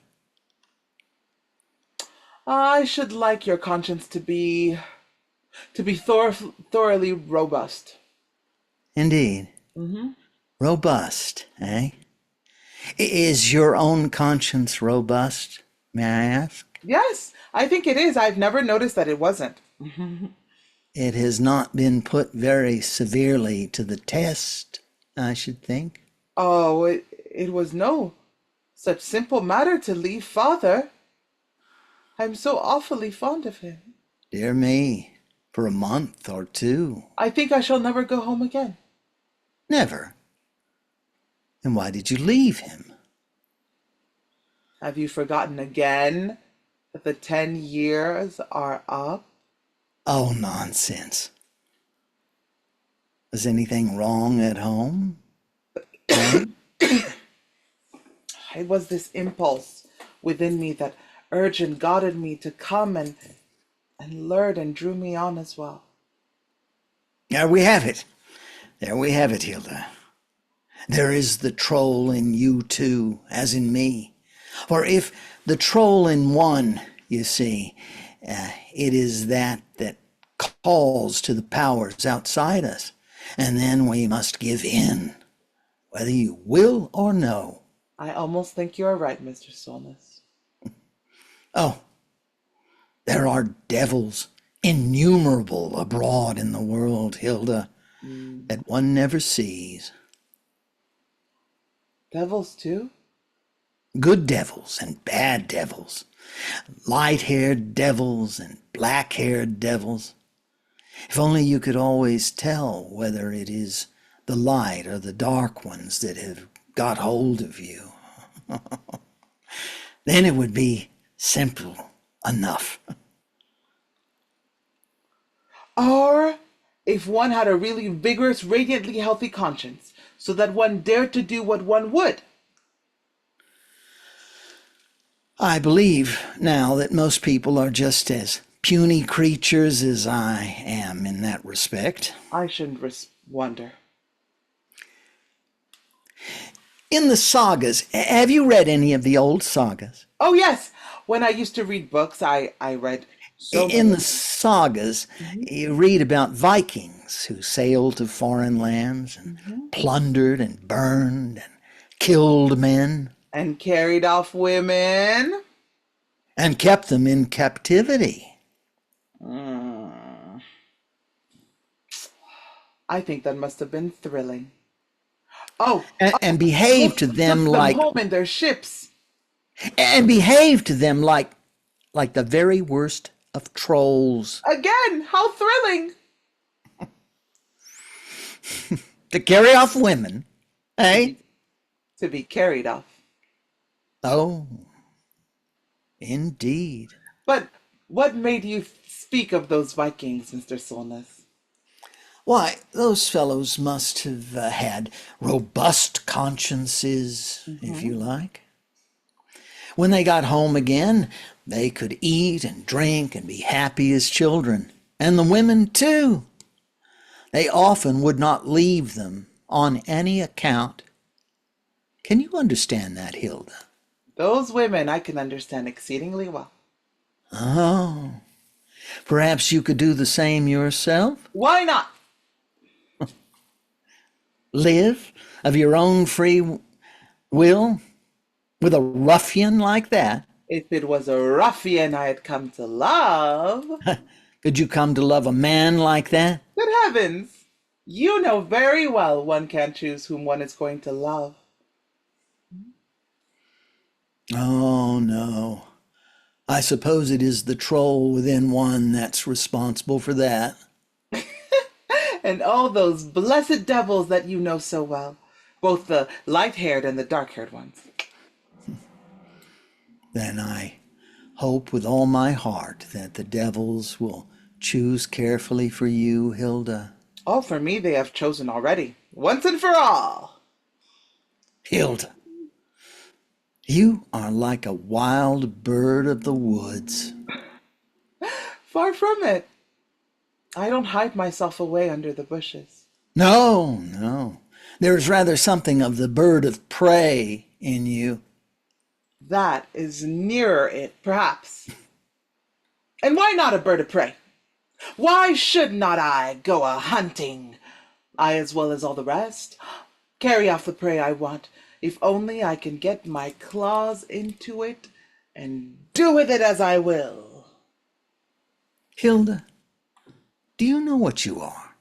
Yes, I suppose I am a strange sort of bird. No, you are like a dawning day. When I look at you, I seem to be looking towards the sunrise. Tell me, Mr. Solness, are you certain you've never called me to you? Inwardly, you know? I almost think I must have. What did you want with me? You are the younger generation, Hilda. That younger generation that you're so afraid of? And which, in my heart, I yearn towards so deeply.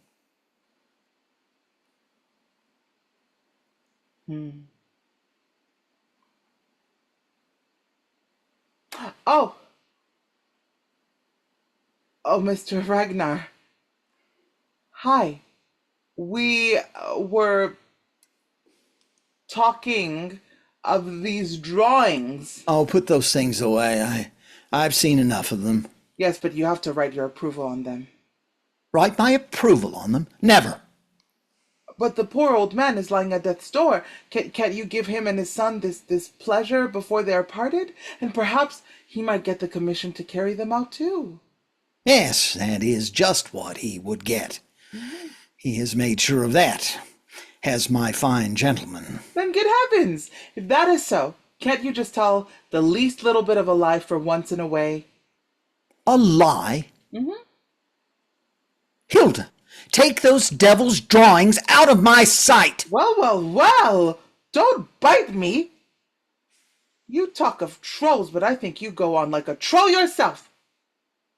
Where do you keep your pen and ink? There is nothing of that sort in here.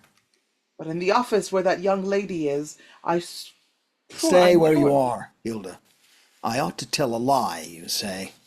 Oh yes, for the sake of his old father, I might well do that. For in my time I have crushed him, trodden him underfoot. Him too? I needed room for myself. But this Ragnar, he must on no accounts be allowed to come to the front. Poor fellow. There is surely no fear of that if he has nothing in him. If Ragnar Brovik gets his chance, he will strike me to the earth, crush me, as I crushed his father. Crush you? Has he the ability for that? Yes, you may depend upon it. He has the ability. He is the younger generation that stands ready to knock at my door to make an end of Halvard Solness. And yet you would bar him out. Fie, Mr. Solness! The fight I have been fighting has cost heart's blood enough. And I'm afraid, too, that the helpers and servers will not obey me any longer. Then you must go ahead without them. There is nothing else for it. It is hopeless, Hilda. The luck is bound to turn a little sooner or a little later. Retribution is inexorable. Don't talk like that. Do you want to kill me? To take from me what is more than my life? And what is that? The longing to see you great. To see you with a wreath in your hand, high up upon a church tower.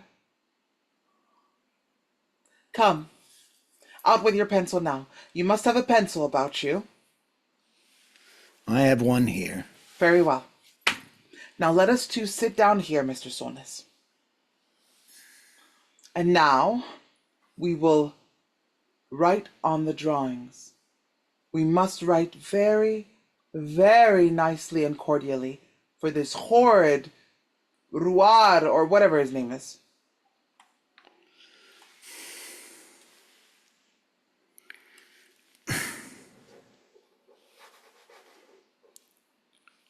Tell me one thing, Hilda. Yes. If you have been waiting for me all these 10 years, What then? why have you never written to me? then I could have answered you. No, no, no! That was just what I did not want. Why not? I was afraid the whole thing might fall to pieces. But we were going to write on the drawings, Mr. Solness. So we were. Mine now, kindly and cordially. Oh, how I hate this Ruald. Have you never...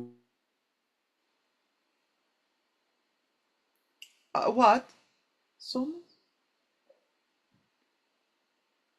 Have I never really cared for anyone? For anyone else, I suppose you mean.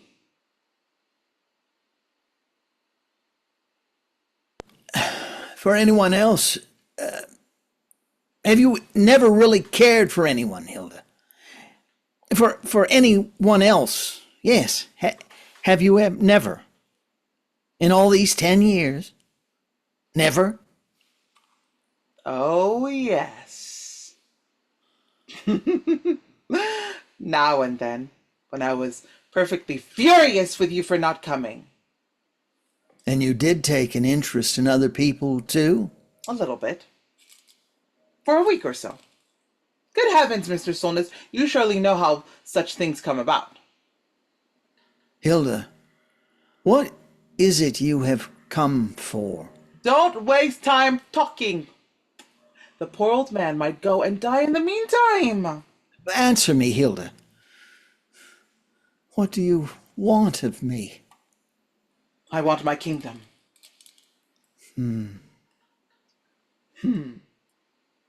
Here are a few things I have got for you, Miss Bangle. The large parcels will be sent later on. Oh, how very, very kind of you. It's only my simple duty, nothing more than that. Alina, Yes? did you notice whether the bookkeeper was out there? Yes, of course she was there. Hmm.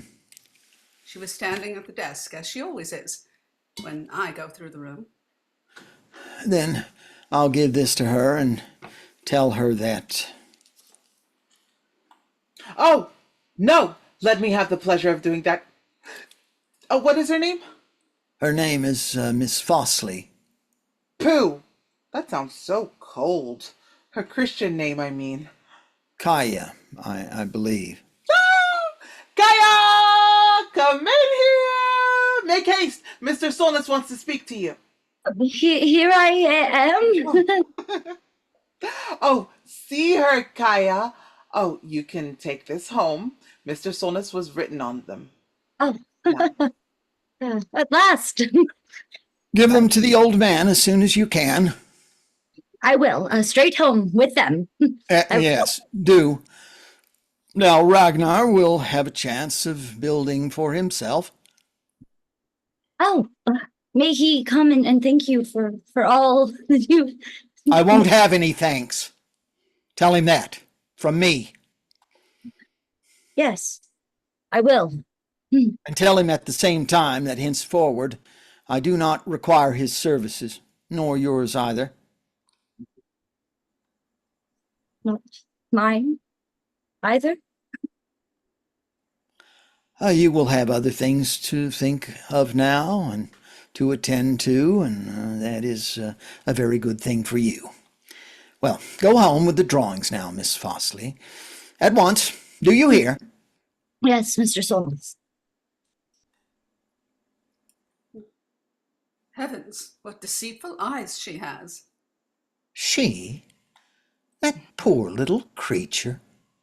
Oh. I can see what I can see, Halbert. Are you really dismissing them? Yes. Her as well? Was that not what you wished? But how can you get on without her? Well, no doubt you have someone else in reserve, Halbert. well, I, for one, am not the person to stand at a desk. Never mind, never mind. It will be all right, Alina.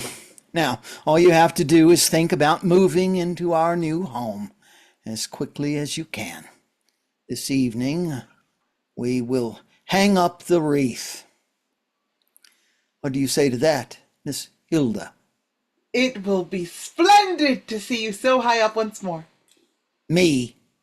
Oh, for heaven's sake, Miss Funkle, don't imagine such a thing. My husband, when he always gets so dizzy. He get dizzy? No, I know quite well he does not.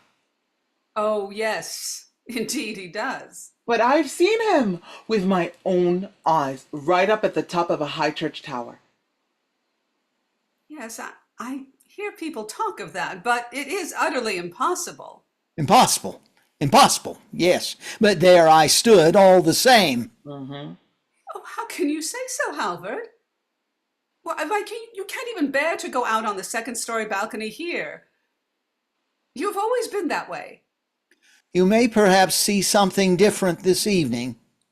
No, please, God, I shall never see that. I will write at once to the doctor, and I am sure he won't let you do it. Why, Alina? Oh, you know you're ill, Halvard. Oh, this proves it. Oh, God. God. Oh, is it so or is it not? That I turn dizzy? That my master builder dares not, cannot climb as high as he builds? Is that the way you look at it? Yes. I believe there is scarcely a corner in me that is safe from you. Up there then, right up there. You might have the topmost room in the tower, Hilda. There you might live like a princess. Yes, that is what you promised me. Did I really? Fie, Mr. Solness, fie! You said I should be a princess, and that you would give me a kingdom, and then you went, and well... Are you quite certain that this is not a dream, a fancy that has fixed itself in your mind? Do you mean that you did not do it? I scarcely know myself. But now I know so much for certain that That you... Say it at once! that I ought to have done it. Don't tell me you can ever be dizzy. This evening, then, we will hang up the wreath. Princess Hilda. Over your new home. Yes. Over the new house, which will never be a home for me.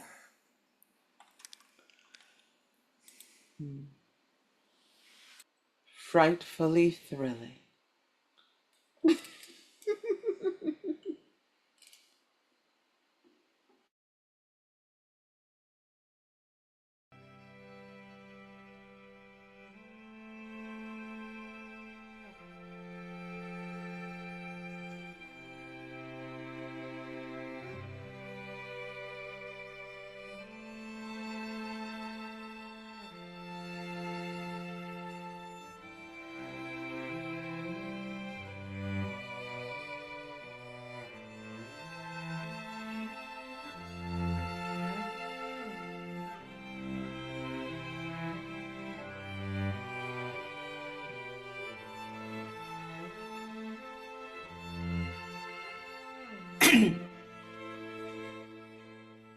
Have you been round the garden, Miss Fangle?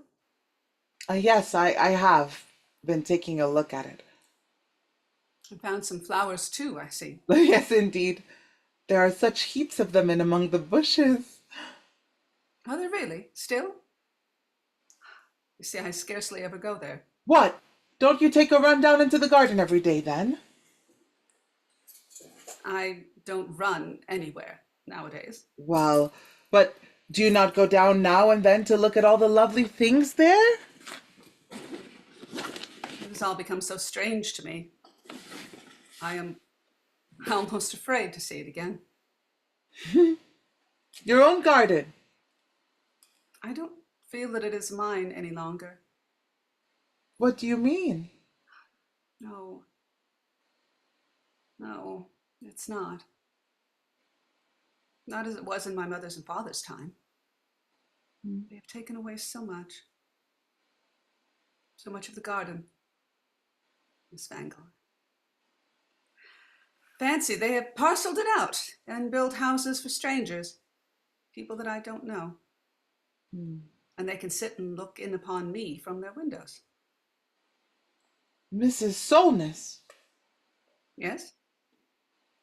may I stay here with you a little? Yes. By all means, if you care to. Here one can sit and sun oneself like a cat. Meow. It is nice of you to be willing to sit with me. I thought you wanted to go into my husband. Oh, what should I want with him?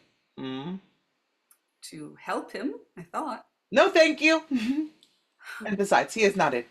He is over there with his workmen, but he looked so fierce that I did not dare to talk to him.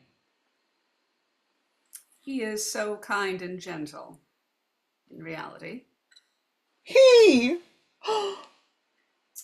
You do not really know him yet, Miss Fangle. Are you pleased at the thought of moving over to the new house? I ought to be pleased, for it is what Halvard wants. Oh, not just on that account, surely. Yes, yes, Miss Fangle. For it is only my duty to submit myself to him. Oh, But very often it is dreadfully difficult to force one's mind to obedience. yes, that must be difficult indeed. I can tell you it is, when one has so many faults as I have. When one has gone through so much trouble as you have. How do you know about that? Your husband told me. To me, he very seldom mentions these things. Yes, I can tell you I have gone through more than enough trouble in my life, Miss Fangle. Poor Mrs. Solness. First of all, there was the fire, and then... Yes, everything that was mine was burned. And then came what was worse. Worse? The worst of all. What do you mean? You lost the two little boys. Yes, the boys. But you see, that was a thing apart. That was a dispensation of providence. And in such things one can only bow in submission. Yes, and be thankful, too. Then you are so? Not always, I am sorry to say. I know well enough that it is my duty. But all the same, I cannot. No. I think that is only natural. And often I have to remind myself that it was a righteous punishment for me. Why? Because I had not fortitude enough in misfortune. But I don't see that. Oh, no, Miss Vanglet. Do not talk to me anymore about the two little boys. Oh. We ought to feel nothing but joy in thinking of them. For they are so happy now. No, it is the small losses in life that cut to one's heart. The loss of all that other people look upon as almost nothing. Dear Mrs. Solness, tell me what things you mean. As I say, only little things. All the old portraits were burnt on the walls. And all the old silk dresses were burnt. What had belonged to the family for generations and generations. And all mother's and grandmother's lace. That was burnt too. And only think, the jewels too. And then all the dolls. The dolls? I had 9 lovely dolls. And they were burnt too? All of them. Oh, it was so hard. So hard for me. Had you put by all these dolls then, ever since you were little? I had not put them by. The dolls and I had gone on living together. After you were grown up? Yes, long after that. After you were married too? Oh, yes, indeed. Oh. So long as he did not see it. Mm. But they were all burnt up, poor things. No one thought of saving them.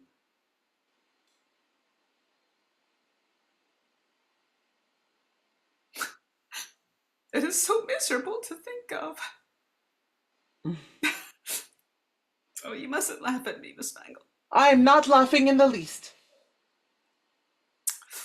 For you see, in a certain sense, there was life in them too. I carried them under my heart, like little unborn children.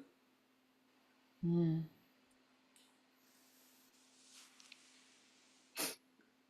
Well, Mrs. Solness, so are you sitting out here catching cold? Oh. Ah, I find it so pleasant and warm here today. Yes, yes, but is there anything going on here? I got a note from you. Ah, yes. There is something I must talk to you about. Very well. And then perhaps we better go in. Still in your mountaineering dress, Miss Bangle? Yes, in full uniform. But today I'm not going climbing and breaking my neck. We too will stop quietly below and look on, Doctor. What are we to look on at? Hush, hush. For God's sake, he is coming. Try to get that idea out of his head. And let us be friends, Miss Bangle. Don't you think we can? Oh, if only we could.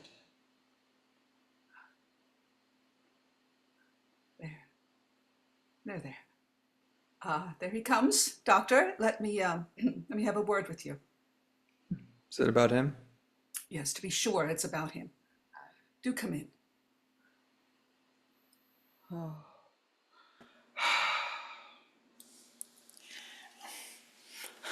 Have you noticed, Hilda, that as soon as I come, she goes?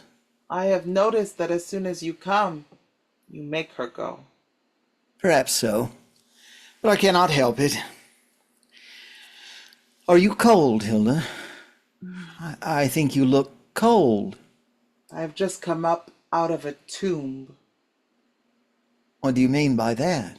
Oh, that I have got chilled through and through, Mr. Solness. Through and through. I believe I understand. What brings you up here just now? Well, I caught sight of you from over there. Oh, but then you must have seen her too. I knew she would go at once if I came. Is it? Very painful for you that she should avoid you in this way. Oh, in one sense, it's a relief as well. Not to have her before your eyes? Yes. Not to be always seeing how heavily the loss of the little boys weighs upon her? Yes. Chiefly that.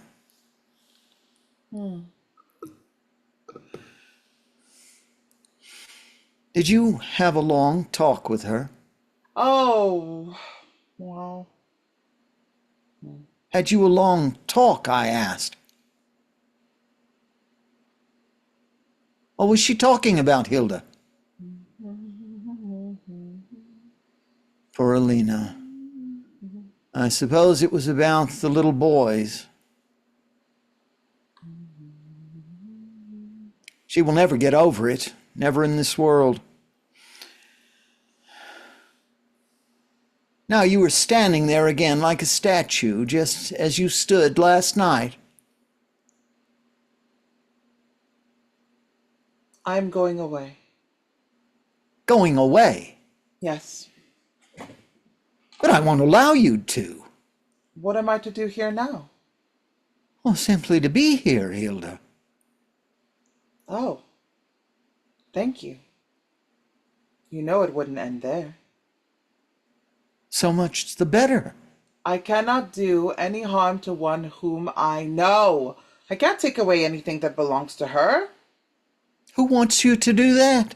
A stranger, yes, for that is quite a different thing.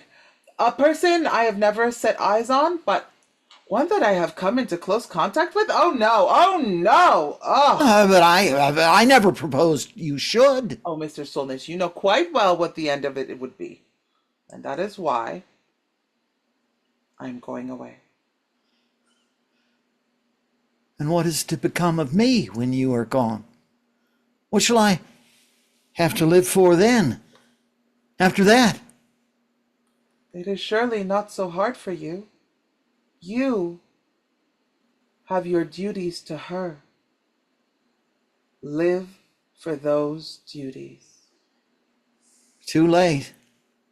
These powers, these. Devils. Yes, these devils, and the troll within me as well.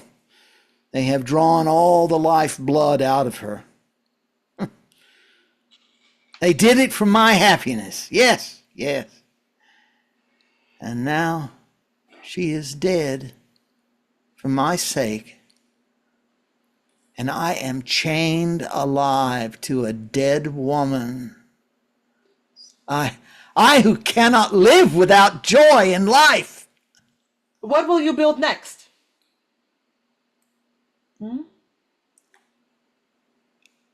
I don't believe I shall build much more. Not those cozy, happy homes for mother and father and for the troop of children? I wonder whether there will be any use for such homes in the coming time. Poor Mr. Solness. And you've gone all these 10 years and staked your whole life on that alone. Yes, you may well say so, Hilda. Oh, it all seems to me so foolish. So foolish! All what? Not to be able to grasp at your own happiness, at your own life, merely because someone you know happens to stand in the way. One whom you have no right to set aside. I wonder whether one really has not the right. And yet, oh, if one could only sleep the whole thing away.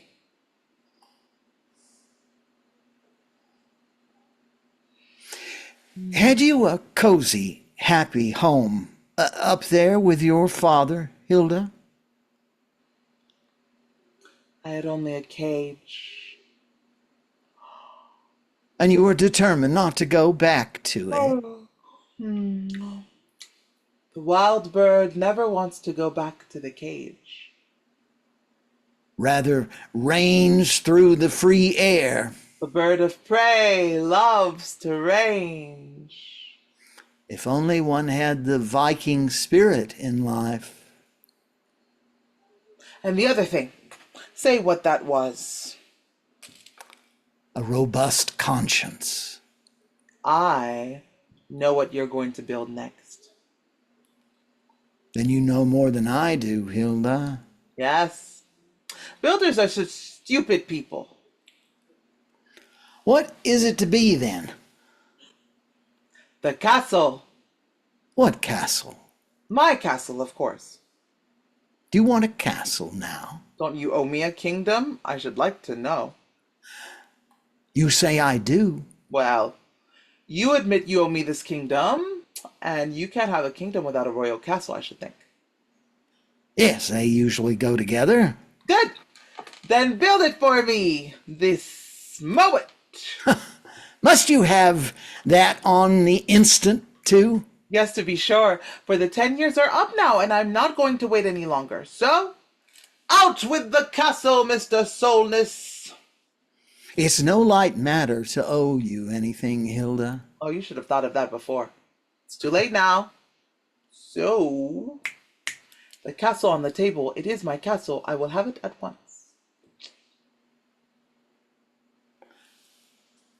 What sort of castle have you imagined, Hilda?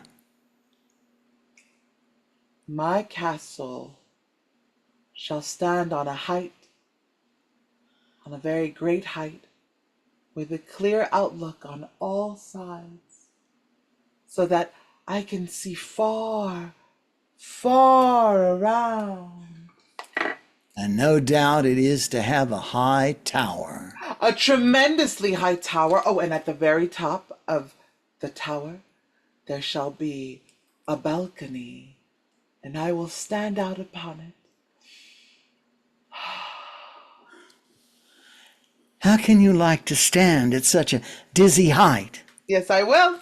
Right up there will I stand and look down on the other people, on those that are building churches and homes for mother and father and the troop of children. And you may come up and look at it too. Is the builder allowed to come up beside the princess? If the builder will. Then I think the builder will come. The builder. He will come. But he will never be able to build anymore. Poor builder. Oh, yes, he will. We two will set to work together. And then we will build the loveliest, the very loveliest thing in all the world. Hilda, tell me what that is. Builders, they are such very, very stupid people. Yes, I doubt they are. No doubt they are stupid. But now tell me what it is. The loveliest thing in the world that we two are going to build together. Castles in the air.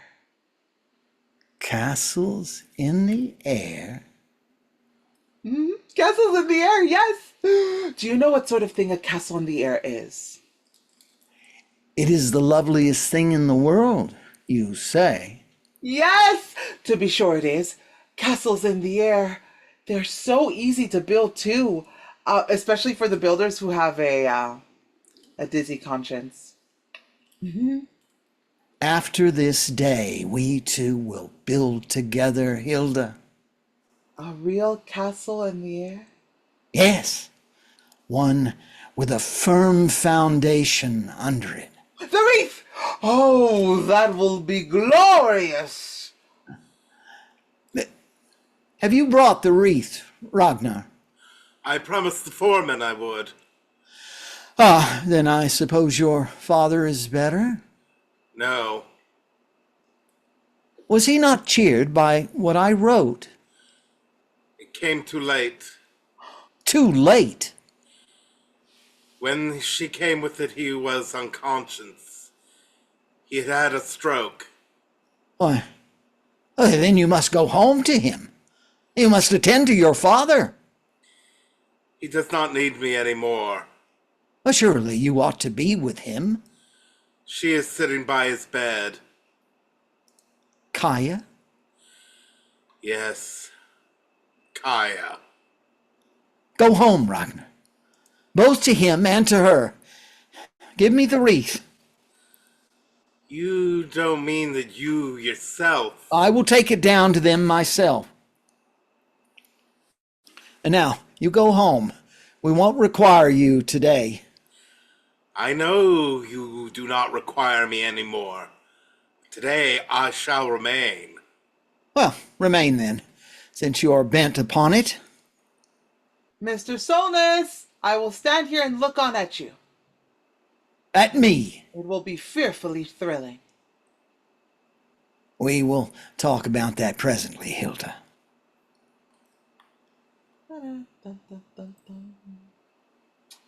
Oh, I think you might at least have thanked him.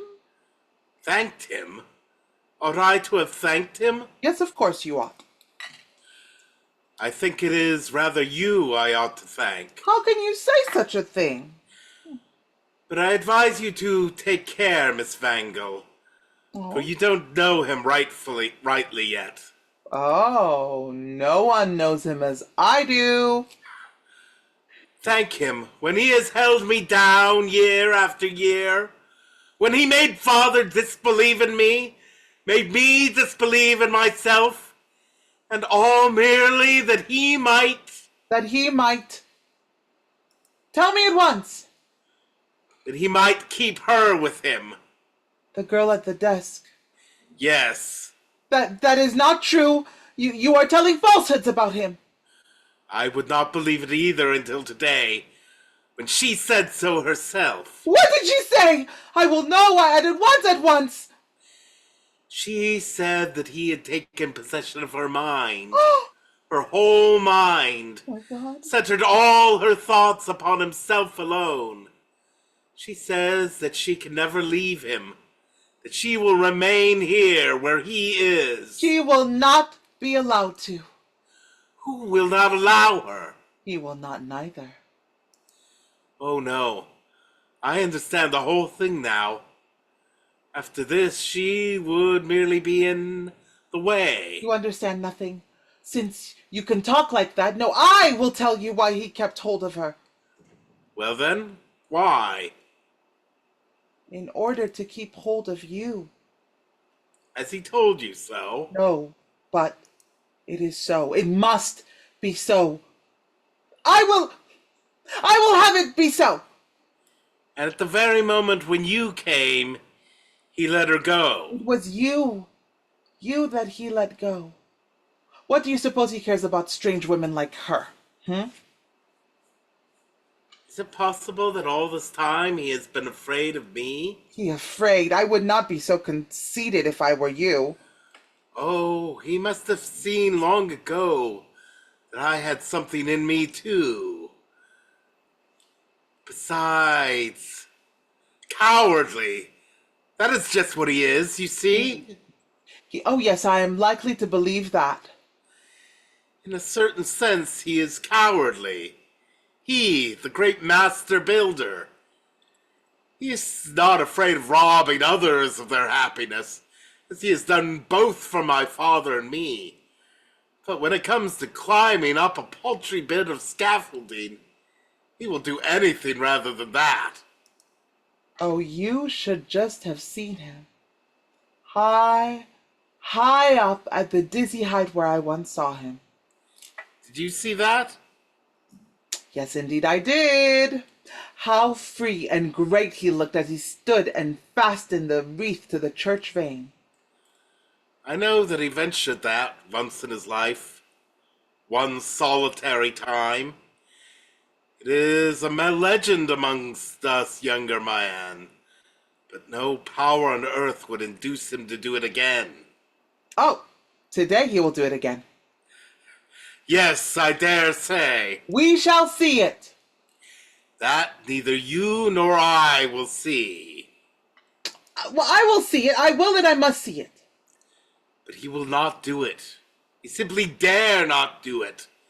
For you see, he cannot get over this infirmity, master builder though he be. Is he not here? Where has he gone to? Mr. Solness is down with the men. He took the wreath with him.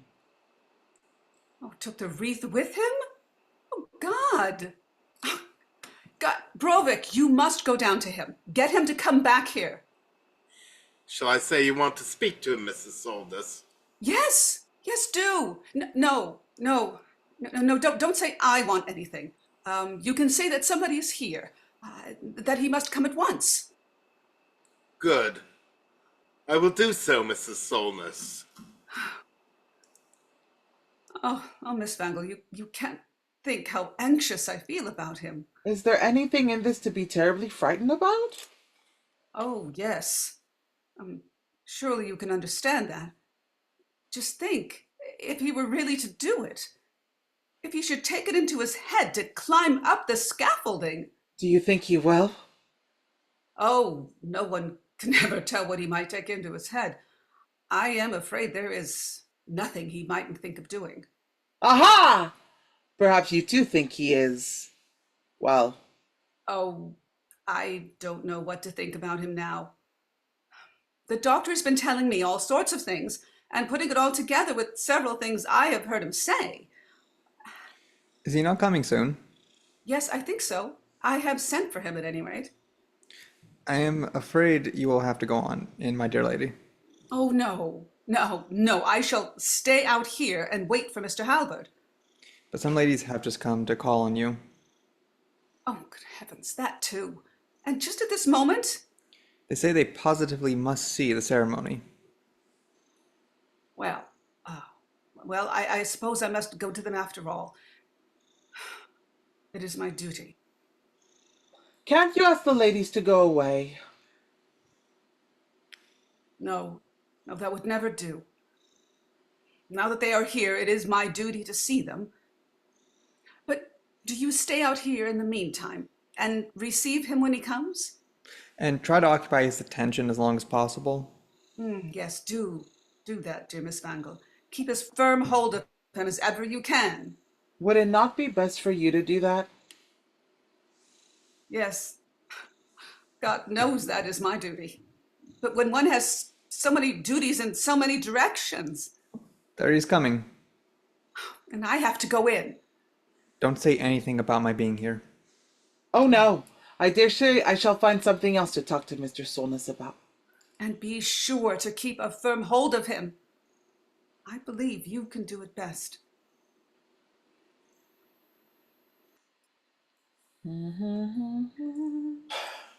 Somebody wants me, I hear.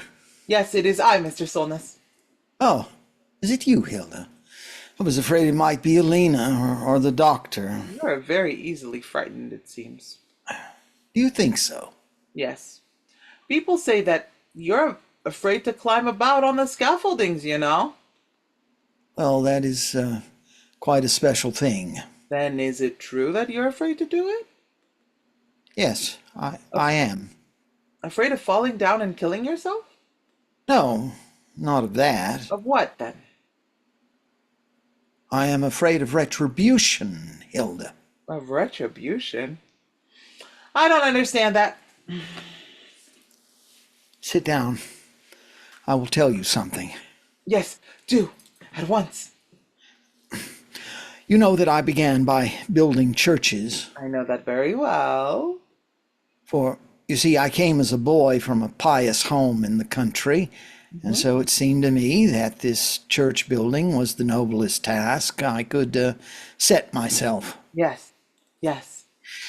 And I venture to say that I built those poor little churches with such honest and warm and heartfelt devotion that,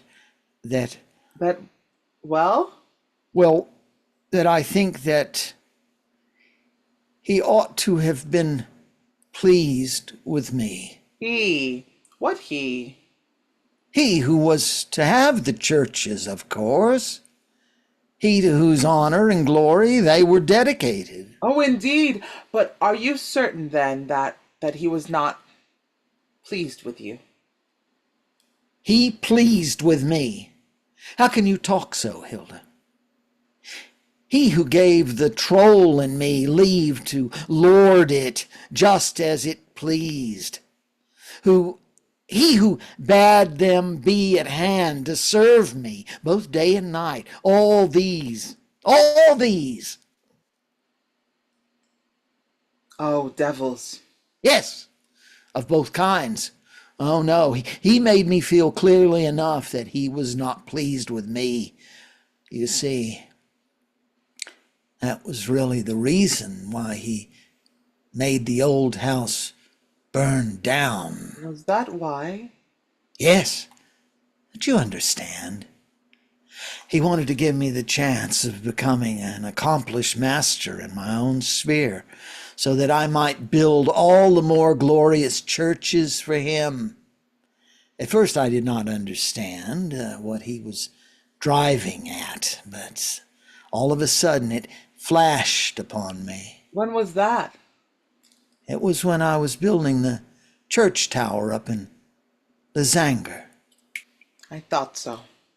For you see, Hilda, up there, amidst those new surroundings, I used to go about musing and pondering within myself. Then I saw plainly why he had taken my 2 children from me. It was that I should have nothing else to attach myself to. No such thing as love and happiness. You understand? I was to be only a master builder, nothing else. And all my life long I was to go on building for him. But I can tell you, nothing came of that. What did you do then? First of all, I searched and tried my own heart. And then? And then I did the impossible.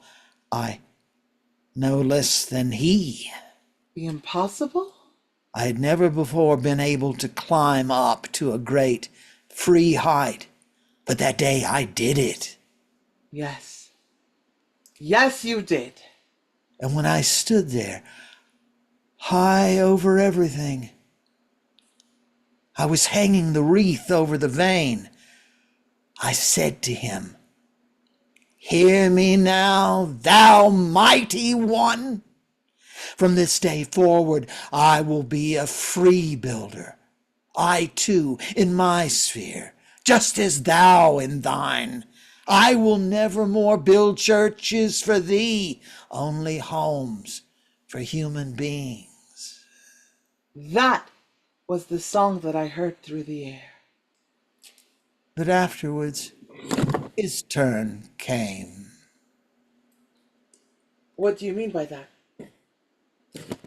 Building homes for human beings is not worth a rap, Hilda. Do you say that now?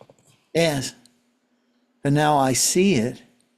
Men have no use for these homes of theirs to be happy in.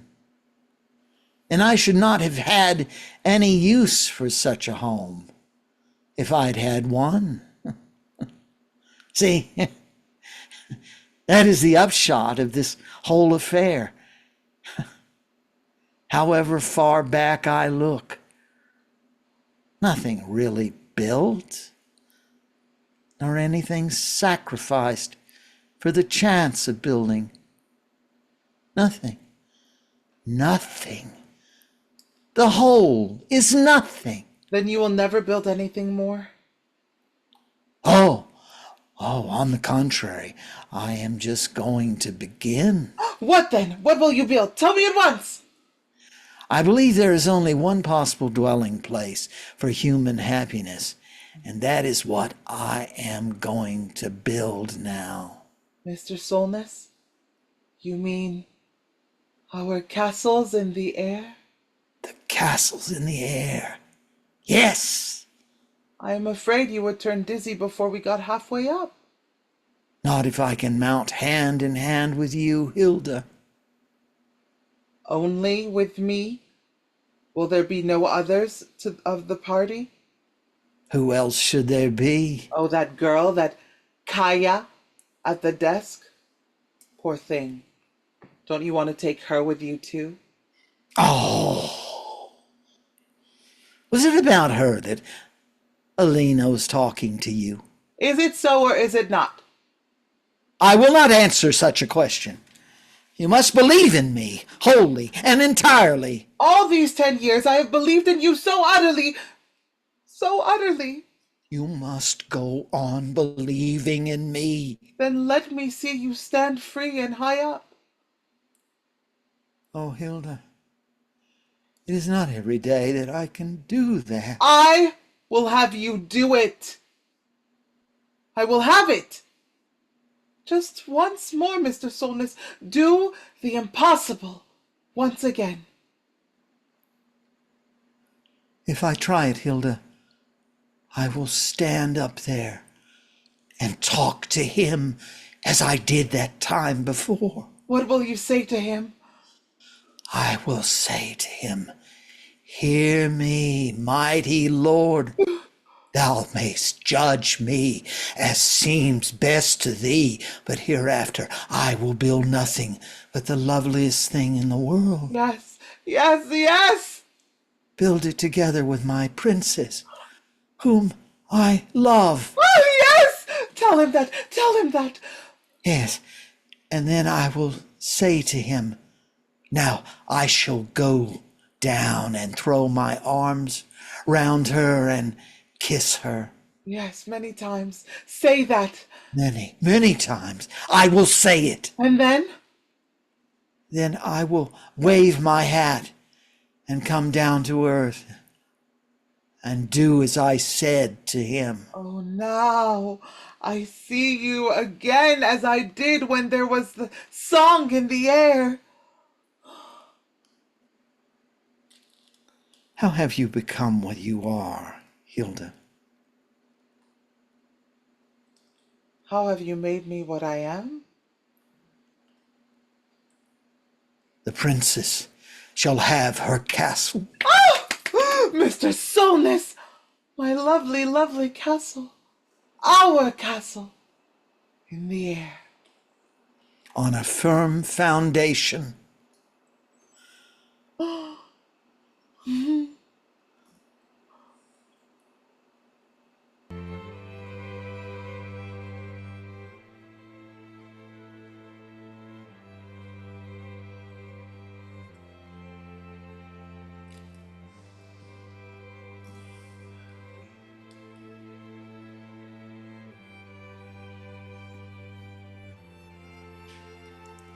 Are we to have music too?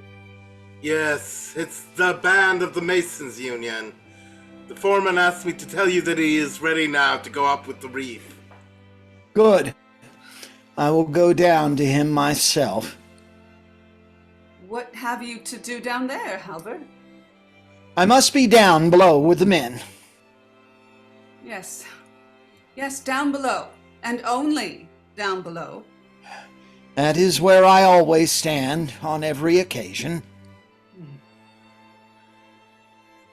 But do beg the man to be careful when he goes up. Promise me that, Halvard. Don't you see that I was right? He has given up all thought of that folly. Oh, what a relief. Twice workmen have fallen, and each time they were killed on the spot. Thank you, Miss Fungal, for having kept such a firm hold upon him. I should never have been able to manage him. Yes, Miss Vangel, you know how to keep a firm hold on a man when you give your mind to it. Miss Vangle, do you see all those young fellows down in the street? Yes. They are my fellow students, come to look at the master. What do they want to look at him for? They want to see how he daren't climb to the top of his own house. Oh, that is what those boys want, is it? He has kept us down so long. Now we were going to see him keep quietly down below himself. You will not see that. Not this time. Indeed. Then where shall we see him? High. High up by the vein. That is where you'll see him. Him? Oh yes, I dare say. His will is to reach the top. So at the top you shall see him. His will, yes. That I can easily believe. But he simply cannot do it. His head would swim around long before he got halfway. He would have to crawl down again on his hands and knees. Look, there goes the foreman up the ladders. And of course, he has the wreath to carry too. Oh, I do so hope you'll be careful. Why, I bet it's... It is the master builder himself? Yes, it is Halvard! Oh my great God, Halvard! Halvard! Hush, don't shout at him. Oh, but I must go to him. I must get him to come back down again. Now, don't move, any of you. Not a sound. He climbs and climbs, higher and higher, higher and higher. Look, just look. He must turn now. He cannot possibly help it. He climbs and climbs. He will soon be at the top now. Oh, I shall die of terror. I cannot bear to see it. Then don't look up at him. There he is, standing on the topmost flags, right at the top. Ah! Nobody must move. Do you, dear? At last! At last! Now I see him, great and free again! This is So I've impossible. seen him all through these 10 years. How secure he stands. Frightfully thrilling all the same. Look at him! Look at him! Now he is hanging the wreath round the vein. I feel as if I were looking at something utterly impossible. Yes, it is the impossible that he is doing now. Can you see anyone else up there with him? There is no one else. Yes, there is one he is striving with. You're mistaken. Then do you hear no song in the air either? Must be the wind in the treetops. I hear a song, a mighty song. Look! Look! Now he is waving his hat. He's waving it to us down here. Oh, wave, wave back to him, for now it is finished. Hurrah! Hurrah for Master Builder Solness! Stop, for God's sake. He's falling! He's falling! Oh! Oh, my Master Builder. He must be dashed to pieces. Killed on the spot. Run down for the doctor. I can't stir a root. Then call to someone. How is it? Is he alive? Is he alive? Mr. Solness is dead. Oh,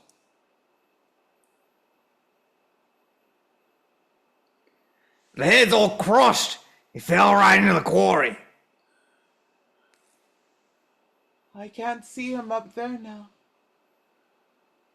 This is terrible. So, after all, he could not do it. But he mounted right up to the top. And I heard, oh, I heard harps in the air. My Master Builder. Ah.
The Master Builder by Henrik Ibsen. A JaYo Théâtre production. Halvard Solness, the Master Builder, was played by Paul Euler.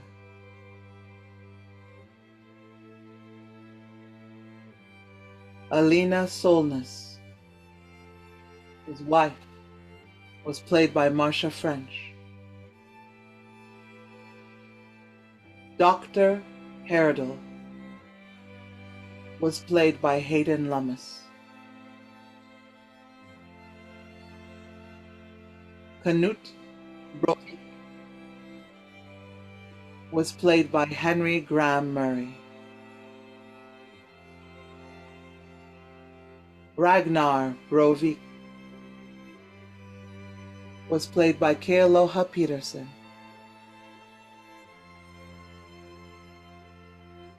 Kaya Brovik was played by Haley Elizabeth Baumeister.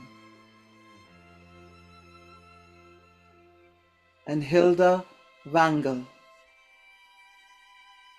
was played by Jacqueline Elizabeth. This was a JaYo Theatre production.